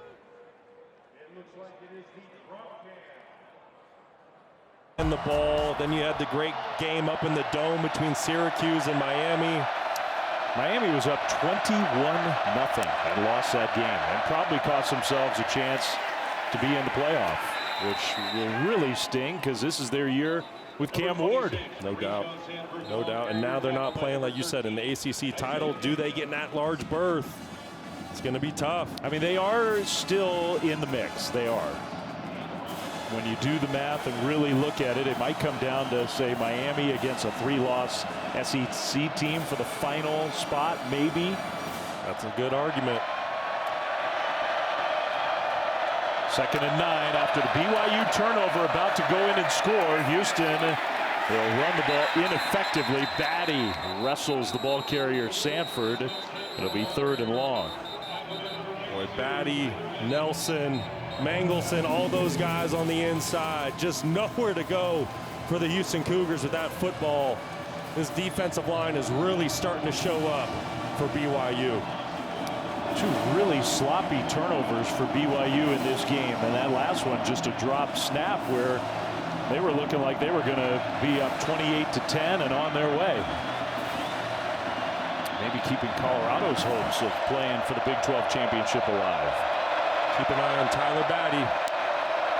He's been everywhere. Chris was going to run it, and there he is. Batty, who was on the outside, just pinched in and smacked Chris to make sure he didn't get close. Another tackle for Tyler Batty. Yeah, he says, "Nuh-uh, not on me, not tonight." Just playing inspired football. His dad loves it. You see his family there in the stands. Just playing a heck of a ball game here on senior night. And what a fantastic job as a defensive unit with sudden change. Back against the wall, your offense just turned it over, giving the football right back to your offense. He's got 7 tackles, a tackle and a half for loss. He's got an interception. He's got QB pressures. Houston punts the ball. And it's going to be a fair catch. Signal, and then a muff! And Houston has it. I think the long snapper is the guy who sprinted down and actually recovered the fumble, Jacob Garza. Early on the field, the kick was touched by the receiving team and recovered by the kicking team. 1st down, Houston. I mean, it's amazing how many mistakes like this BYU is making. It's the self-inflicted wounds and the unforced errors by the BYU Cougars. That's why they've lost their last 2 football games. It's showing its ugly head here once again. Just when you're about to give the football back to your offense at midfield, Houston, essentially that's an explosive gain for their offense, and now they're getting ready to cross midfield. Exactly. 1st and 10 Cougars of the Houston kind. A little pitch back play, trying to get a block. And that was pretty well defended by BYU. Stephon Johnson still found a way to get 4. So BYU's turnovers, 2 guys ran into each other on a sort of a trick play, almost reverse-like play, a drop snap, and a muff punt return. Yeah, like I said, they were not forced errors, you know, just silly football, not executing the way Kalani Sitake expects his football team to, and the way they have the majority of the football season. And what a great opportunity here for Houston with the football. Great chance for Houston. Chris from the shotgun, rolling right.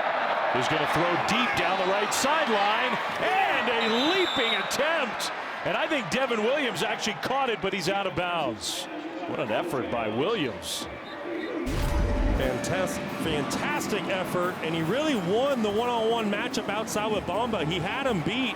If Chris is able to keep him inside the field of play and just kind of pull him towards the inside of the field, there's a huge opportunity downfield for Houston. Williams is hurting after that effort. Well, I can promise you that turf feels like concrete down there right now. Cold night in Provo, 3rd and 5.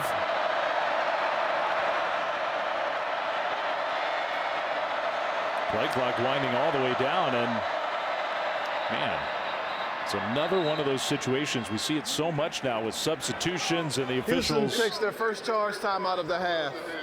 Second charge timeout of the half. Houston's already had to burn 2 timeouts. They had to do it there. The play clock was down to 1. So we'll take a timeout ourselves. 21-10 BYU, Houston ball after this.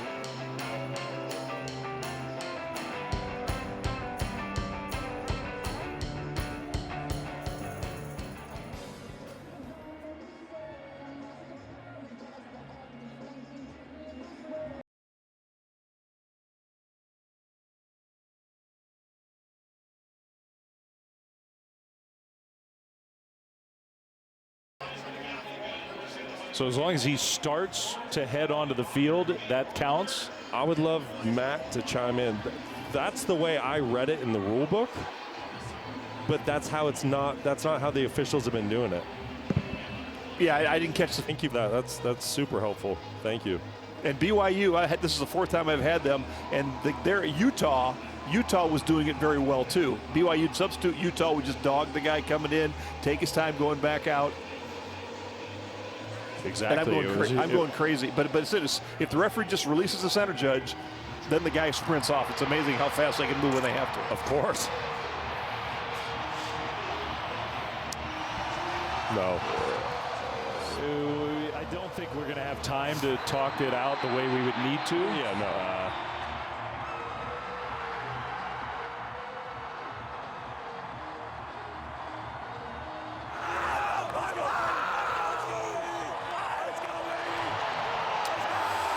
And there's the Taco Bell Live Más student section all season long. Student sections across the country competing to be the Taco Bell Live Más student section of the year.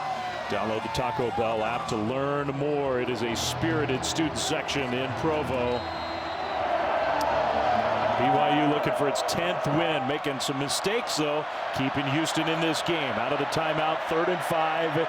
Houston near midfield. Chris takes a snap. Chris throws middle behind his receiver Johnson. Incomplete, and it's 4th and 5.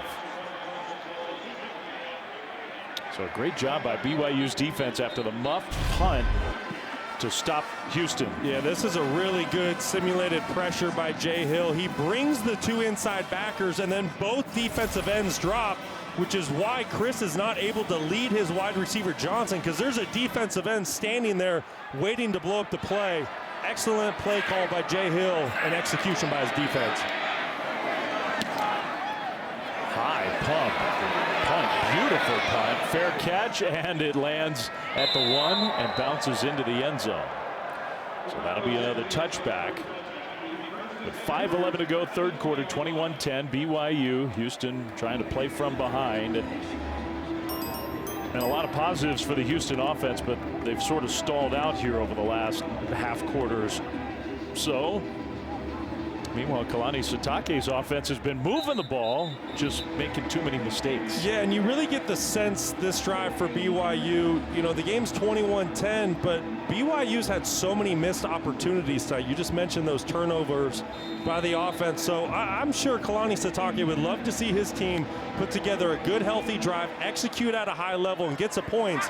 Because if you let Houston hang around and into the 4th quarter, that's just when things get weird. A lot of games have been very weird late for BYU this year. They're trying to take the weirdness out tonight. Retzloff, deep middle, and it is caught in traffic, even with a penalty flag thrown. JoJo Phillips came down with it. 41 yards. Pass interference, number 34, defense. The penalty is declined. The result of the play is a first down for BYU. Well, Aaron Roderick just dialing it up, another great play. Here's the wide receiver, JoJo Phillips, and he's going to get matched up down the field on a middle linebacker for Houston. That's Michael Batten, and that's going to be a mismatch. That linebacker's not going to be able to run with JoJo Phillips, and Retzloff once again puts the football where only his wide receiver can make a play on the ball. And JoJo Phillips does a fantastic job reeling in that pass.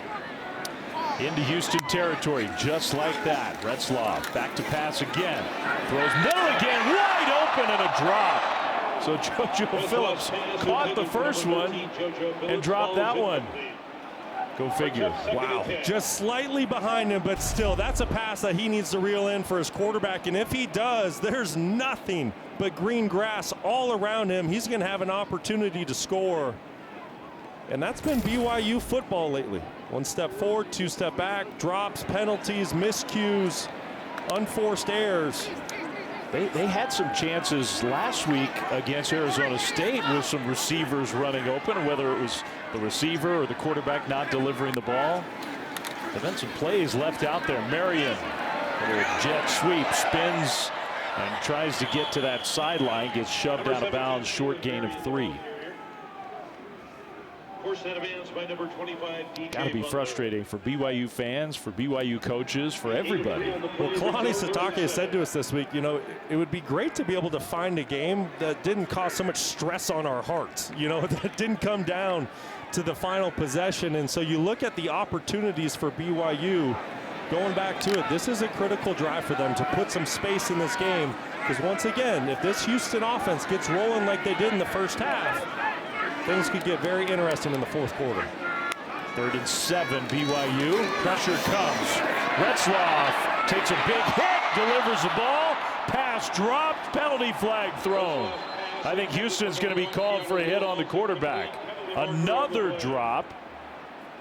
This time the tight end Hill. But I think this penalty's going against the Cougars.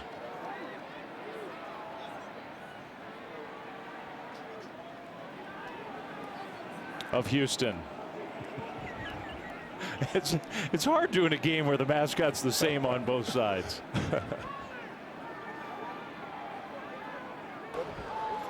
Personal foul, roughing the passer. Number 4, defense. 15-yard penalty, automatic first down. So Brandon Mack called for the 15-yard penalty.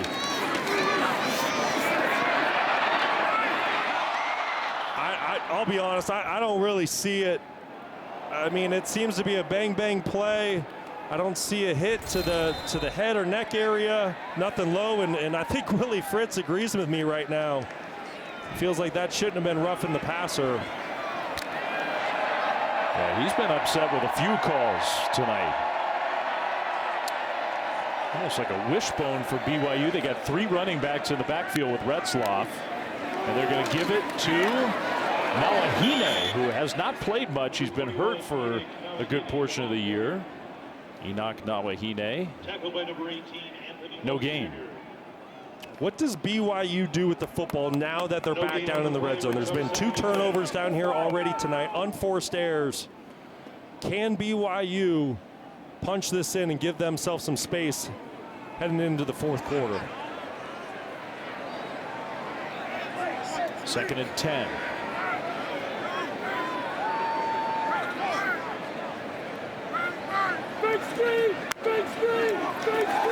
To fake that little screen. Houston, you could tell, saw it coming and almost intercepted. Keelan Marion, the intended target. Jeremiah Wilson, who's got 4 picks on the year, had a pick 6 last week. I think he was thinking about taking it all the way here. He certainly was, and this was a play he normally makes. Jeremiah Wilson, one of the best cornerbacks in the Big 12 Conference when it comes to feel and instincts. His football savvy on the field is just elite, and you can see the expression. He knows that's a play that he should have made, and he normally does make. That was interesting. As soon as Lassiter motioned to the backfield, you could hear the Houston coaches on the sideline screaming, fake screen, fake screen. Retzloff, quarterback keeper. Retzloff trying to power his way ahead. I think he got there. The quarterback run has been big for Jake Retzloff tonight. Tonight and really the entire season for the BYU Cougars. Coming into the game tonight, he had the 2nd most rush attempts on the entire team. So he's a big part of what Aaron Roderick and this football team, they want to do offensively when it comes to the run game. So the penalty for a conversion on 3rd down. Now on 3rd and long, the quarterback run for a conversion. Sione Moa in the backfield with Retzloff, 1st and 10. They're going to throw, incomplete. Penalties, 3 of them. Almost everybody who could possibly throw a flag on that play threw one. Pass interference, number 12, defense. The ball will be placed at the spot of the foul, automatic first down. This is Darius Lassiter working on Carter up top. Easy call for the officials. Way too much disruption on the wide receiver. You see the jersey being tugged. A lot of contact down the field.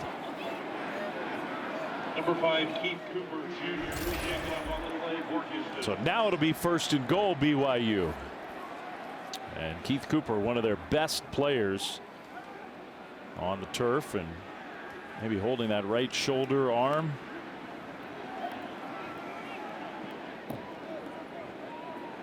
Came with Willie Fritz from Tulane.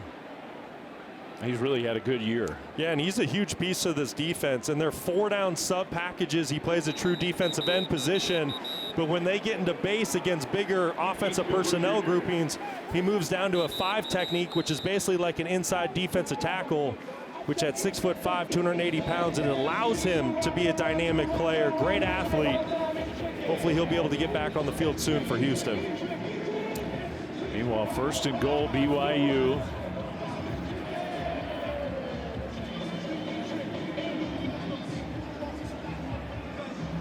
Controlling play in this 3rd quarter. But so far they haven't turned that into points. Yeah, I suspect BYU to give a heavy dose of LJ Martin and Sione Moa from the running back position. Kalani Sitake wants to win with physicality. They've had success running the football in the low red zone tonight. They've got both of them in the backfield. They will fake it to Martin, give it to Moa. Moa down to the 2, maybe the 1. Sione Moa, he's only a freshman. He is a powerful runner. 25, Jamal Morris. Very powerful, 5'10", 215 pounds, true freshman, but plays with great pad level on contact. He keeps his legs driving and moving. He's someone to keep an eye on in the years to come. They got another young running back we saw early in the year, Brock, Pokai Haunga, who also very talented. I think they're bullish on the future of their running back room. Under center, Retzloff, Martin behind him. 2nd and goal. LJ Martin straight ahead. Martin couldn't get there. Houston stopped him. It'll be 3rd and goal. Quindario Lee, big number 99, did a fantastic job for Houston, defeating a double team at the point of attack and getting into the backfield to force the 3rd and goal. 9th play of this drive for Aaron Roderick. And I have to think that BYU's thinking 2 plays to get a yard. Absolutely. We're not kicking a field goal. No, this is certainly 4-down territory. Question is it another run or is it play action? Again under center. Retzloff, little jet sweep, and Marion got either tripped or just slipped. Keelan Marion lost yardage.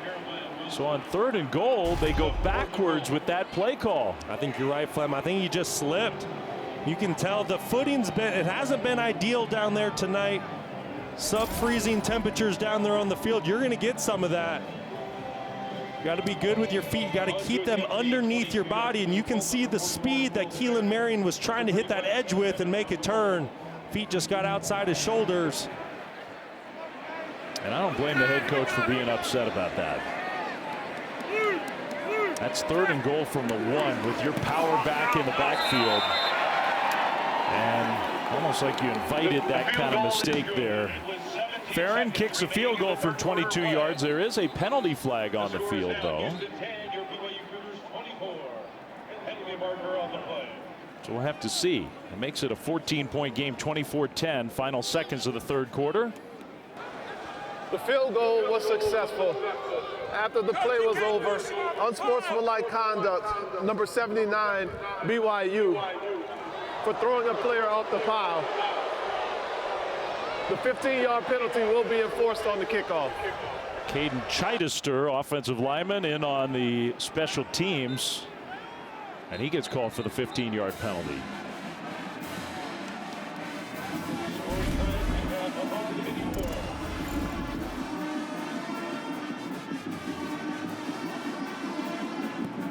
I don't know about that one, Flem. That's pretty weak. Yeah, that's a bit soft. Well, BYU does turn that long drive, 10 plays, 76 yards, into 3 points, but I think Kalani Sitake is going to be frustrated again with the way the drive ended. Well, he's seen in a lot of ways his team regress in certain areas. Up until just a couple weeks ago, this was a team that they didn't hurt themselves. They didn't have penalties like you're seeing. They didn't turn the football over. They didn't do silly things that were unforced. And that's really kind of been the MO for BYU the last couple weeks. There's been some great moments. There's also been some bad moments, and that's exactly what we've seen tonight. All in all, though, BYU in control of this game with 17 seconds left in the third quarter. After the penalty, though, all the way back at the 20, they'll kick it off from there. So Houston at least has an opportunity to get some better field position. We'll see. Muse takes it across the 25. And good coverage by BYU overall. Just outside the 30 is where Houston will start. We honor those who serve. Brought to you by Navy Federal Credit Union. And spotlighting Major Brent Taylor, graduated from BYU in 2006. Served 12 years as an officer in the U.S. Army National Guard, 8 years of active duty, and was killed in the line of duty in Afghanistan in November of 2018. The Wilkinson Student Center Reflection Rooms Memorial honors his life and legacy. And they honor all those BYU students who have given their lives in service of our country, including Major Taylor. Could be final play of the quarter. It's not been a good quarter for Houston's offense. A gain of 2, maybe 3 on first down, and that will be the final play of quarter number 3. 10 as we start the fourth quarter. Houston got to get it going on offense. Zion Chris completes his first pass of the quarter for a gain out to the 39. Tackled by Jack Kelly. Stacy Sneed with the catch. It's going to be third down. Brock, Houston had 30 total yards in the third quarter. Yeah, I mean, you got to give all the credit to BYU's defense. They went in at halftime. Obviously, Jay Hill, Kalani Sitake made some adjustments. And the thing that I've really seen, it's the front 7 for BYU that have taken this second half over. They're bringing a lot of pressure from the linebacker position, and the defensive front are holding up in their gaps. Burnett, the tailback, 3rd and 2. Chris will keep it. Chris really does a good job on those plays, but not this time. I thought he was going to get it, but Miles Hall, playing in place of Harrison Taggart, wrestled him backwards, and he stopped short. Yeah, that was a really good job of Miles Hall diagnosing the play very quickly and then just triggering to the quarterback, Zion Chris, before he could get to the line to gain. So now it's 4th and 1. And Houston, you can see why Willie Fritz feels like they got to go for it. They have not been good on 4th down this year.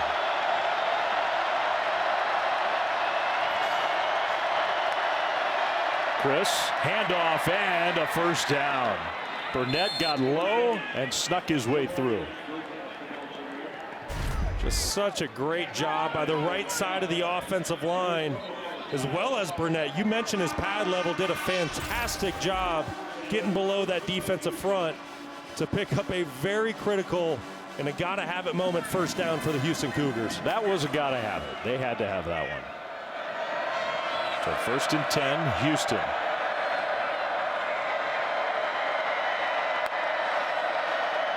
Play fake.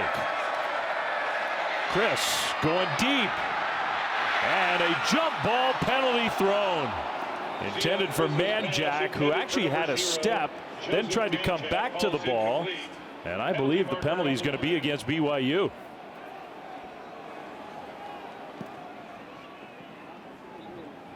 He had 2 defenders. Pass interference, number 22, defense.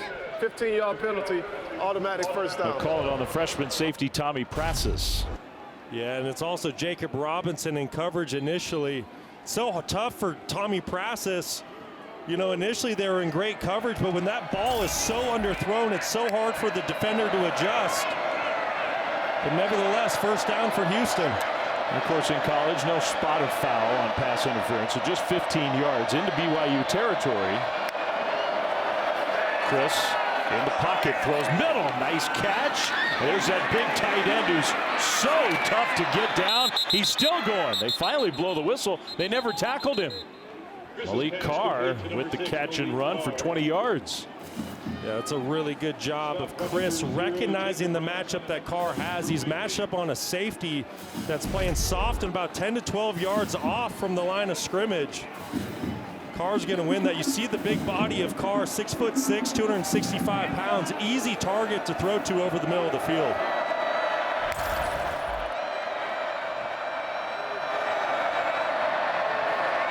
Another first down, Houston. Snead in the backfield. BYU showing some pressure at the line of scrimmage. Chris swings it out to Snead, right side. Snead, good burst. Snead inside the 15. More tough running from him. Prassis made the tackle, but Houston's on the move. Yeah, and you got to give a lot of credit outside to Manjack and Muse for the blocking that they do out there on the perimeter. For Snead, did an excellent job of securing level 1. And that's what allowed Snead to get to the second level and make a play. 2nd and a yard. Houston needs a touchdown here. Down 14 in the 4th quarter with the clock running. They'll hand it off. Snead spins around and falls forward. And maybe with that second effort, maybe got the yard they needed. Blake Mangelson made the tackle. Yeah, that was a great job by Mangelson, just showing his strength on the inside, kind of making contact with the offensive tackle, using one hand to hold him off and then keeping his outside hand free. Just a fantastic job by the senior defensive tackle inside. And despite that effort, it is a Houston first down. They can get another first down at about the 3-yard line.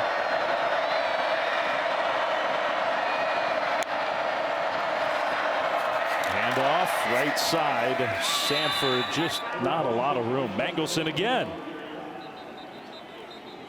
He's playing a heck of a game inside. He's somebody that transitioned from the defensive end position to defensive tackle during the spring, put on some added weight and strength in the weight room, and it's really shown up this year, and he's had a fantastic season for BYU. Yeah, Stormy had a really cool conversation with him. A guy had never handed anything in his football career. He's a former walk-on.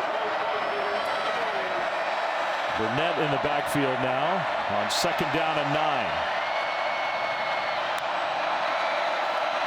Burnett gets it and tripped up. Down to the 10. Let's go down to Stormy. Well, you set it up so nicely there. Yeah, Blake Mangelson, such a great story. Comes from a 3A high school in Nephi, Utah. And you mentioned him walking on.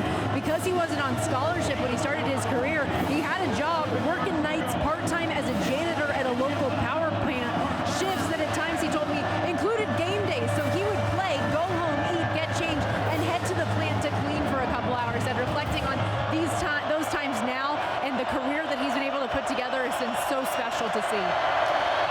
Really amazing stuff. How about that work ethic and character? Unbelievable.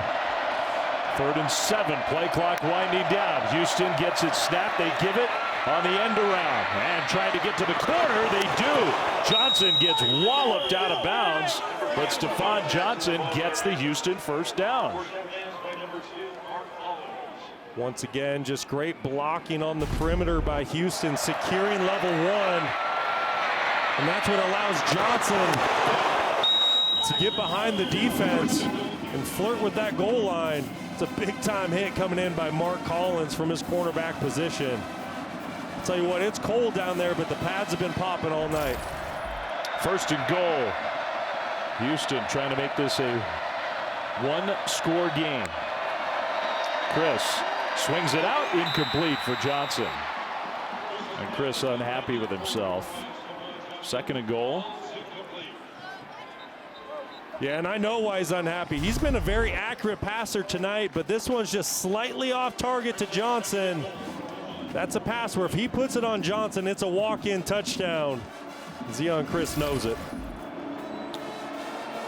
So Johnson off the field for this 2nd down play.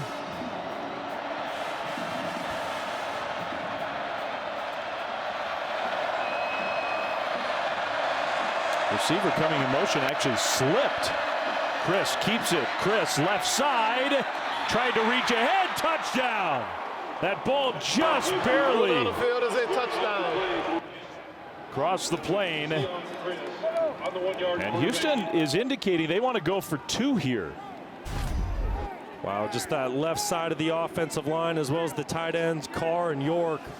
That's so dangerous. You saw him stick that ball out, but I think he did get it there. Oh yeah, that's touchdown. Great job securing that front. Tight ends, left side of the offensive line. And Duquay. And then you had running back Burnett leading up for his quarterback. Fantastic execution. So going for 2, down 8. You can see the logic in this. 8:34 to go.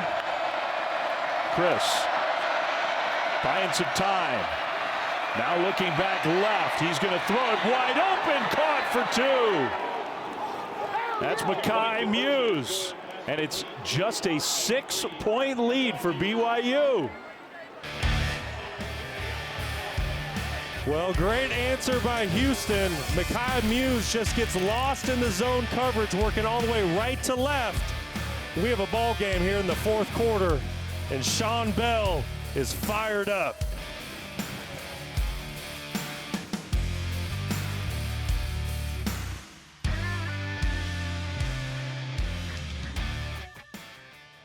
But that touchdown and 2-point conversion has kept Colorado's hopes very much alive. If Houston pulls off an upset tonight, Colorado would be the team to play Arizona State next weekend in Arlington. So this is a huge 8:34 for BYU, for Colorado, for Iowa State, for Arizona State to find out what team they're going to play. And now the Houston defense comes back on the field, trailing just 24-18. Got to give Willie Fritz's team credit because they have nothing to play for. Fired their offensive coordinator. Disappointing year. 2 straight games without an offensive touchdown. They played a lot better tonight. They really have. On defense, they forced 3 turnovers. Offense, one of the best outputs of the season. This is going to be a fun 8 minutes. And an incompletion. Retzloff just kind of zinged it through the hands of Darius Lassiter. After the play fake, it's 2nd and 10. They're just trying to get a little perimeter bubble screen started. The throw's exactly where it needs to be. It's going to be a drop for Lassiter. Not the start that you want to the drive for BYU. See if they can get some positive yards here on 2nd down to make it 3rd and manageable. Retzloff's had some big plays, but he's only 8 for 17 for the game. There have been some drops, more than just that one. Retzloff, lots of time, and then that time ended, and he took a pop. My goodness. Anthony Holmes, and that pass sort of floated up there and hung for a few seconds. It's 3rd down. Well, that's Holmes working on Bruce Mitchell, the backup right guard. Fantastic job of winning. Retzloff had a lot of time to throw that football, just nowhere to go with the ball down the field. I think you need to give a lot of credit to Houston's secondary. There's no foul for intentional grounding. The quarterback's arm was hit when he was throwing the ball. It's 3rd down. Okay, good clarification. 3rd and 10, though.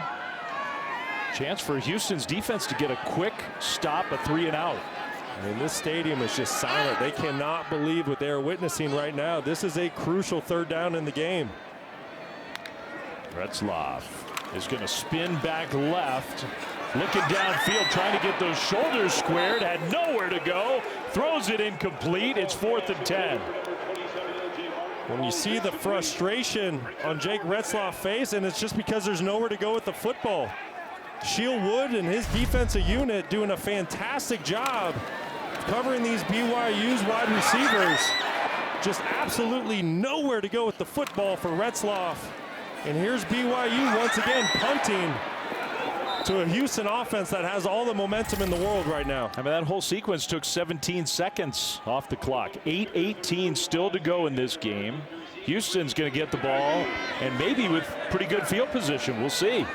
It's an important punt. And it's not a real booming punt. Fair catch made at about the 37. We got a ball game, and we got a developing story here in Provo.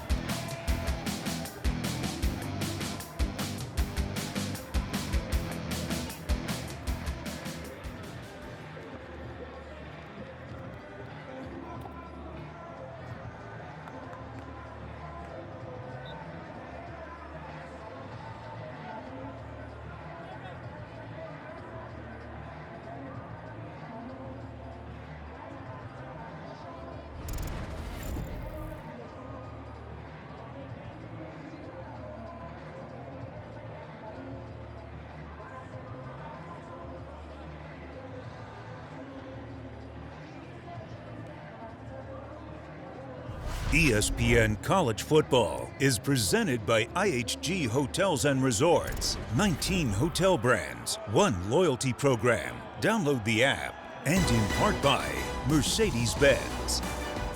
By the BYU Cougars electing to throw on all 3 plays on that sequence, which really surprises me because the BYU run game really has been successful tonight, but you have to give a ton of credit to this Houston defense. Shieldwood, their defensive coordinator, there was fantastic coverage downfield on all 3 plays.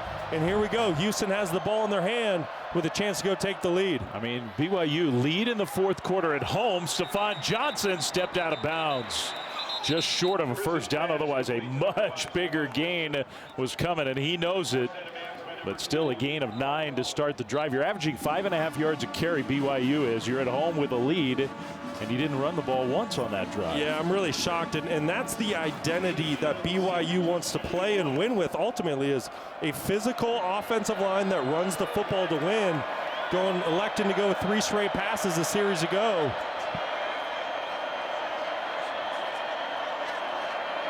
Second and 1, Zion Chris will fake it to Johnson, straight ahead. Chris, first down, tried to cut, maybe slipped, took a little hit, but into BYU territory.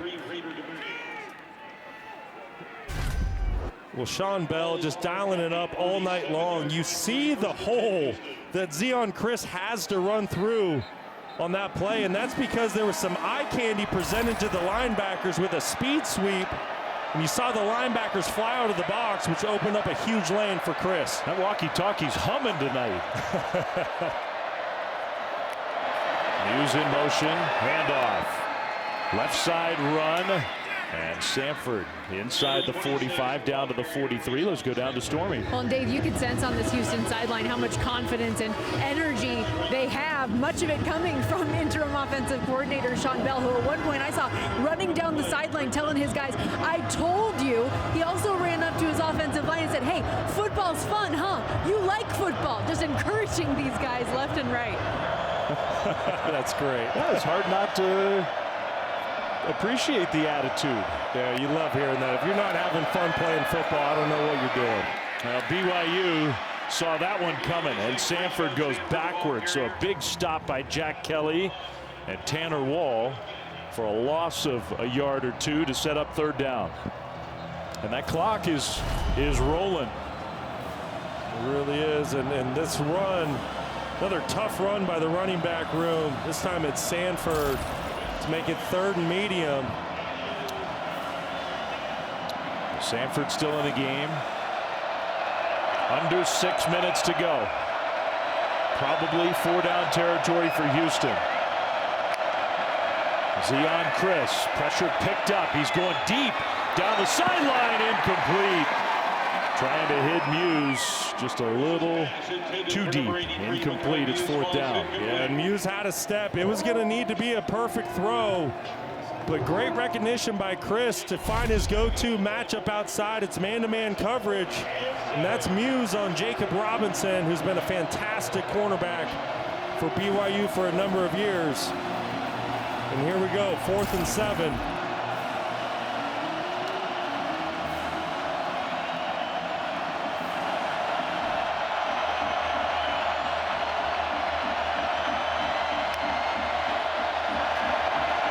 Chris pressured, and he loses it. Ball's on the turf and not picked up. Houston had it, now it is picked up. Mangelson inside the 20. Moving on field as they fumble, recovered by the defense. First down, BYU. A huge play for the BYU defense. Unbelievable. Jack Kelly. We talked about him, how he's been flying around all year long for the BYU Cougars. Forces the fumble and completely changes the trajectory of this football game. Keep it on Jack Kelly, number 17. Chris might have just lost that football trying to throw it on second glance. And there's Mangelson to secure the football and give BYU the opportunity to close the door on Houston.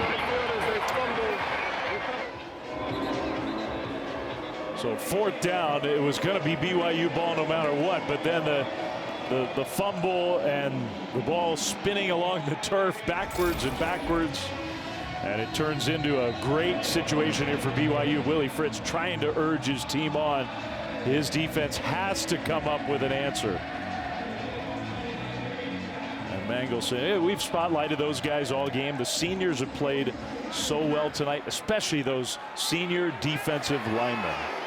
No doubt, going out in style. Hey, BYU handed it off. I kind of figured that was coming. L.J. Martin inside the 10. Powerful run on 1st down, gain of 9. That is the formula to win this football game. Give the ball to L.J. Martin, 6'2", 225 pounds. Aaron Roderick knows that. You're going to get a heavy dose of L.J. Martin here in the run game. And they're also going to let that clock roll.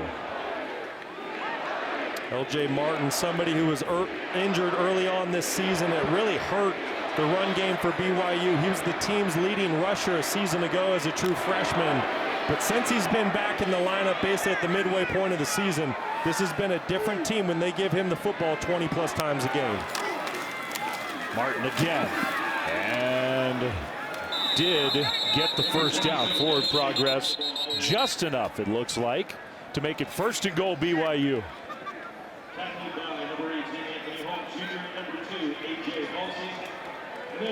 Well, and BYU is already in fantastic position. The whole key here, just be smart with the football.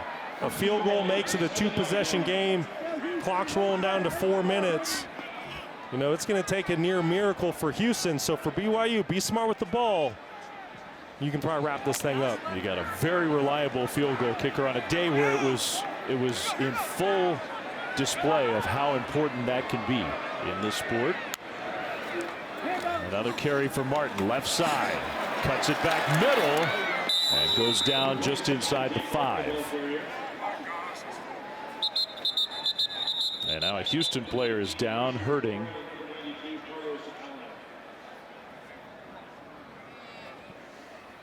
So we'll check on who that is. I think Hershey McLaurin. Hopefully he's okay. Back right after this. Gain of 2 on the previous play.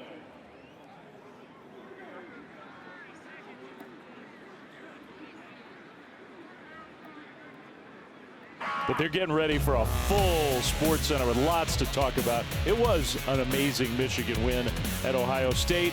Longhorns, Aggies, we had to wait 13 years with a spot in the SEC championship game on the line. Very impressed by the Longhorns tonight. Who's in? First look at the projected CFP bracket and a whole lot more. Linda Cohn, Stan Barrett from LA on ESPN and the ESPN app, and we're done. And Colorado fans, Iowa State fans still watching intently. Arizona State fans, the outcome of this game determines the final slot on championship weekend. L.J. Martin is going to go backwards on 2nd and goal. Houston will call a quick timeout. So it'll be 3rd and goal. Houston takes their 3rd and final charge timeout of the half. Clock operator, please reset the game clock to 2 minutes and 57 seconds. That's their final timeout of the half. They had to burn 2 earlier. Just as a reminder, ASU's in. The Sun Devils are going to play for the Big 12 championship in Arlington on Saturday. If BYU hangs on and wins this game, then it'll be Iowa State that plays ASU. If Houston somehow comes back and wins this one, the Colorado Buffaloes with Shadur Sanders and Travis Hunter and all their star power, they'll be the team heading to Arlington. And isn't that just so fitting for how the Big 12 played out this year, that we need to wait till the final game, the final minutes, to find out who's going to play for the Big 12 title? It's been such a fun conference to watch and cover all season long. The back and forth, the excitement, just spectacular. And I think this is going to be the norm. It's so true. It's a good point you make. Bigger conferences, more parity with player transfers, the portal, all that stuff. I think we're going to see this year after year. You think about Arizona State picked to take dead last in the conference. Colorado was back there in the back third. So was BYU. And look who we're talking about. Those are the best teams in the league this year. Unbelievable. 3rd and goal. Moa in the backfield with Retzloff. Now Retzloff all alone. He's going to run it. Jake Retzloff, and touchdown!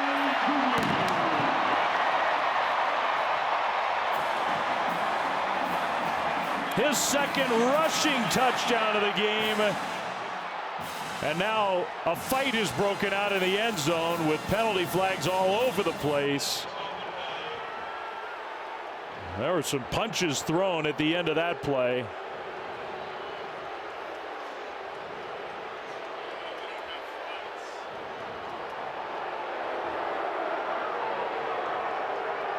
Still trying to get everybody separated.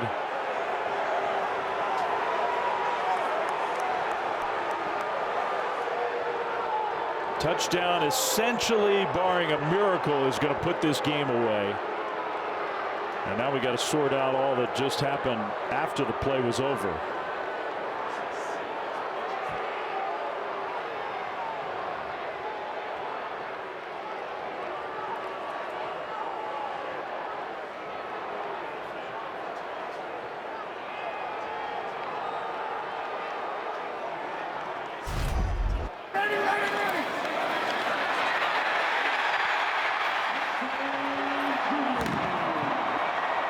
So that's how it started. The play is a touchdown.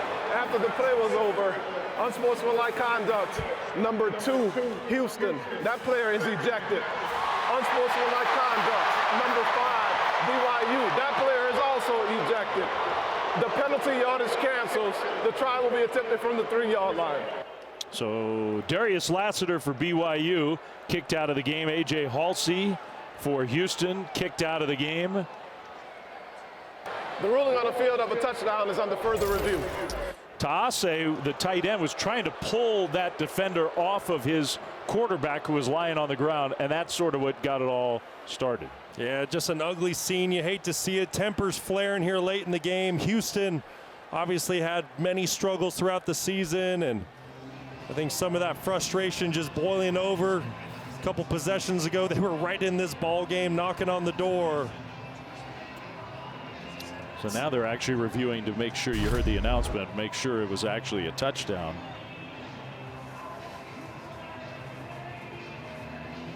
I don't think a knee's down. I think that's easily a touchdown. Yeah, touchdown, knees up, balls across the white line.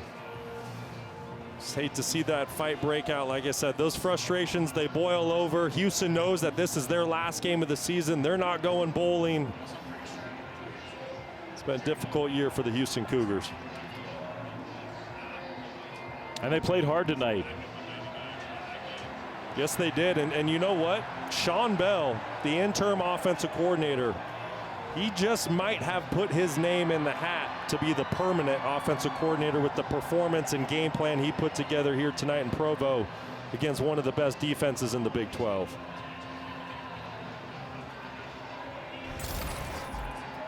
I agree with you. He did a good job under adverse circumstances. After review, the ruling on the field stands. It is a touchdown.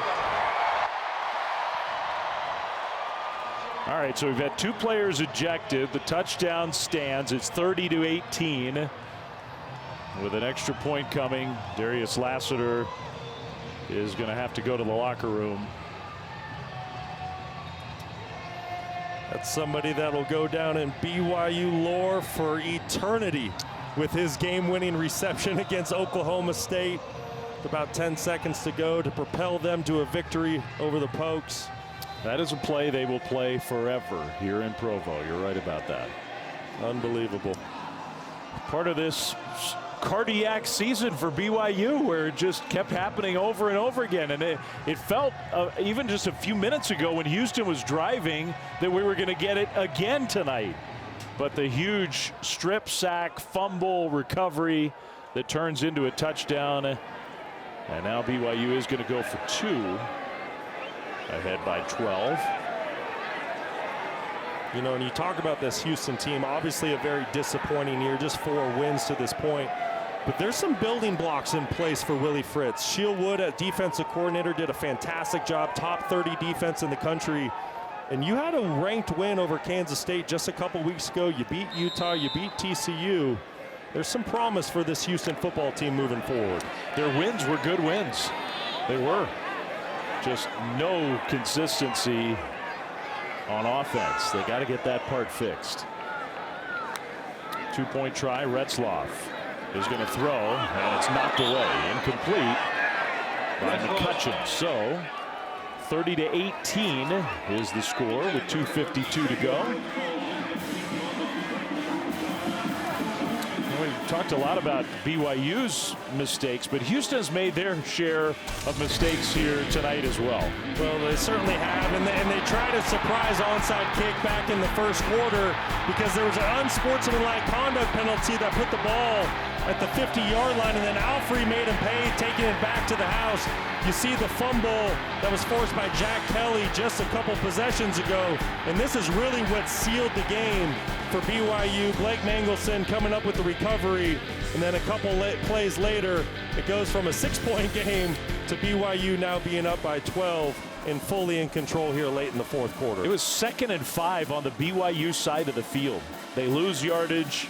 They throw an incompletion. They go for it on 4th down, have that massive negative play, give up the touchdown, get a player ejected, and now need a miracle. And that's how close it was for Houston. Just a possession to go, getting ready for another upset.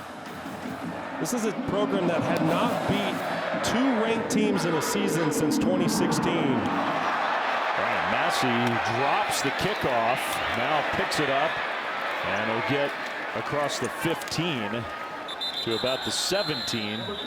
Houston needs to score. They need to score fast, and then they need a much better onside kick than the one they had earlier. A little bit of help and a little bit of a miracle. Hey, you never know. Christmas miracle might show up early for Houston. Never know.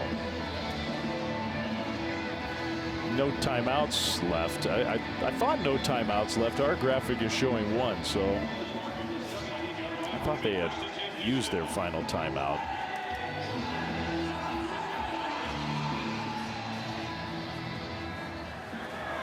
So 2:42 to go. Houston takes over.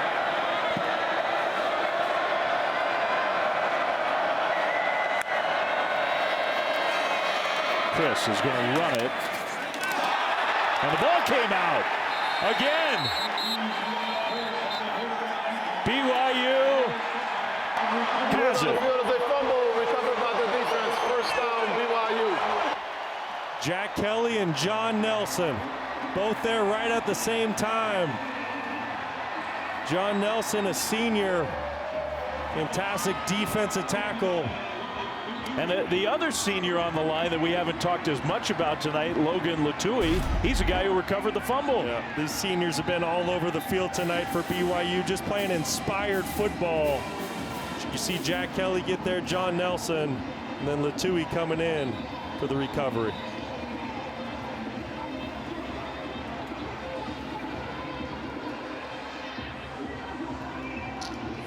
Well, Kalani Sitake, he told Stormy in between quarters their defense has bailed out the offense a bunch of times. And now the defense has probably put this game away. No timeouts for Houston.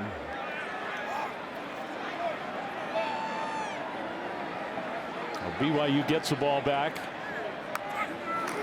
Iowa State fans counting down the final seconds here, hoping to book their trip to Arlington, Texas. Martin got the knee down to stay in bounds. That was a smart play by him to keep the clock rolling. You know, I don't think it's too soon to start talking about that Arizona State Iowa State matchup. I can't wait to see Cam Scattaboo go against that vaunted Iowa State defense that's just been spectacular all year long. It's going to be a really fun matchup in Arlington next Saturday. Really fun. You and I might talk a little more about that when we come back. 2-minute timeout in Provo.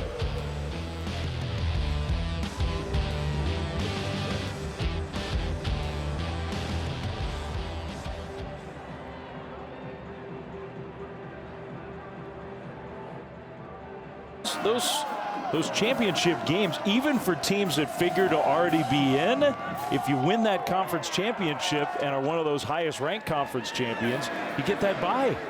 Yeah, which is a massive deal. Huge. L.J. Martin. So, I mean, you know, Texas and Georgia, you sort of figure in the SEC, both those teams are going to be in now. I think we kind of know that. But the difference between winning and losing that SEC championship game, forget about a banner that you can hang forever.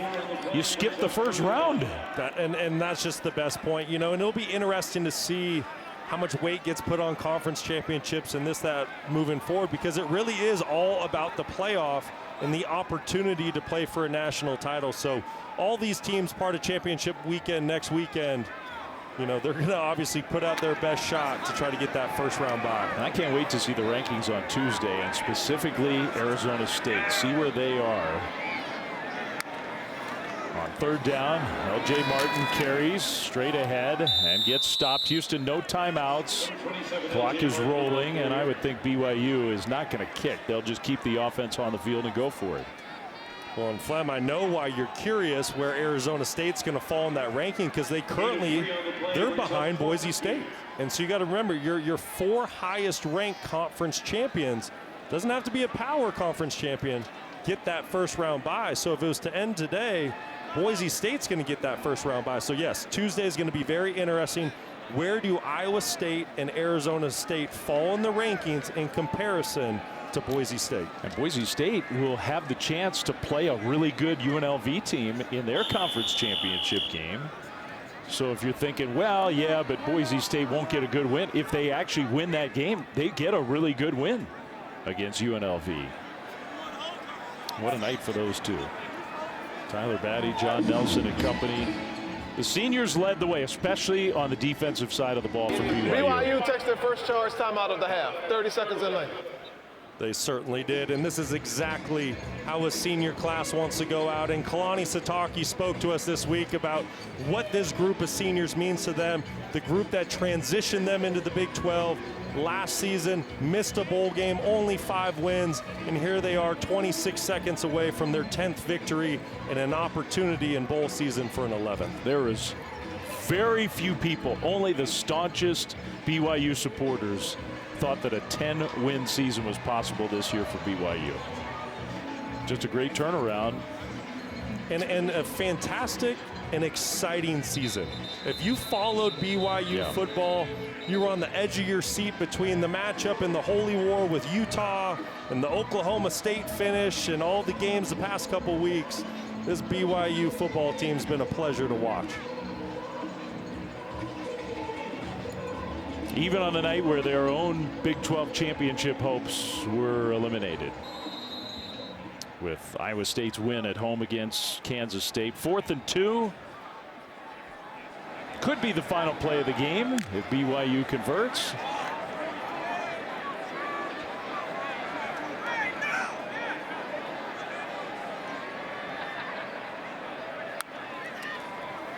Martin's going to get it. Right side run. L.J. Martin, first down.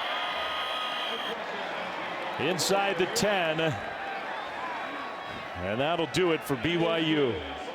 19th time in school history that BYU is going to win 10 games. 3rd time under that guy.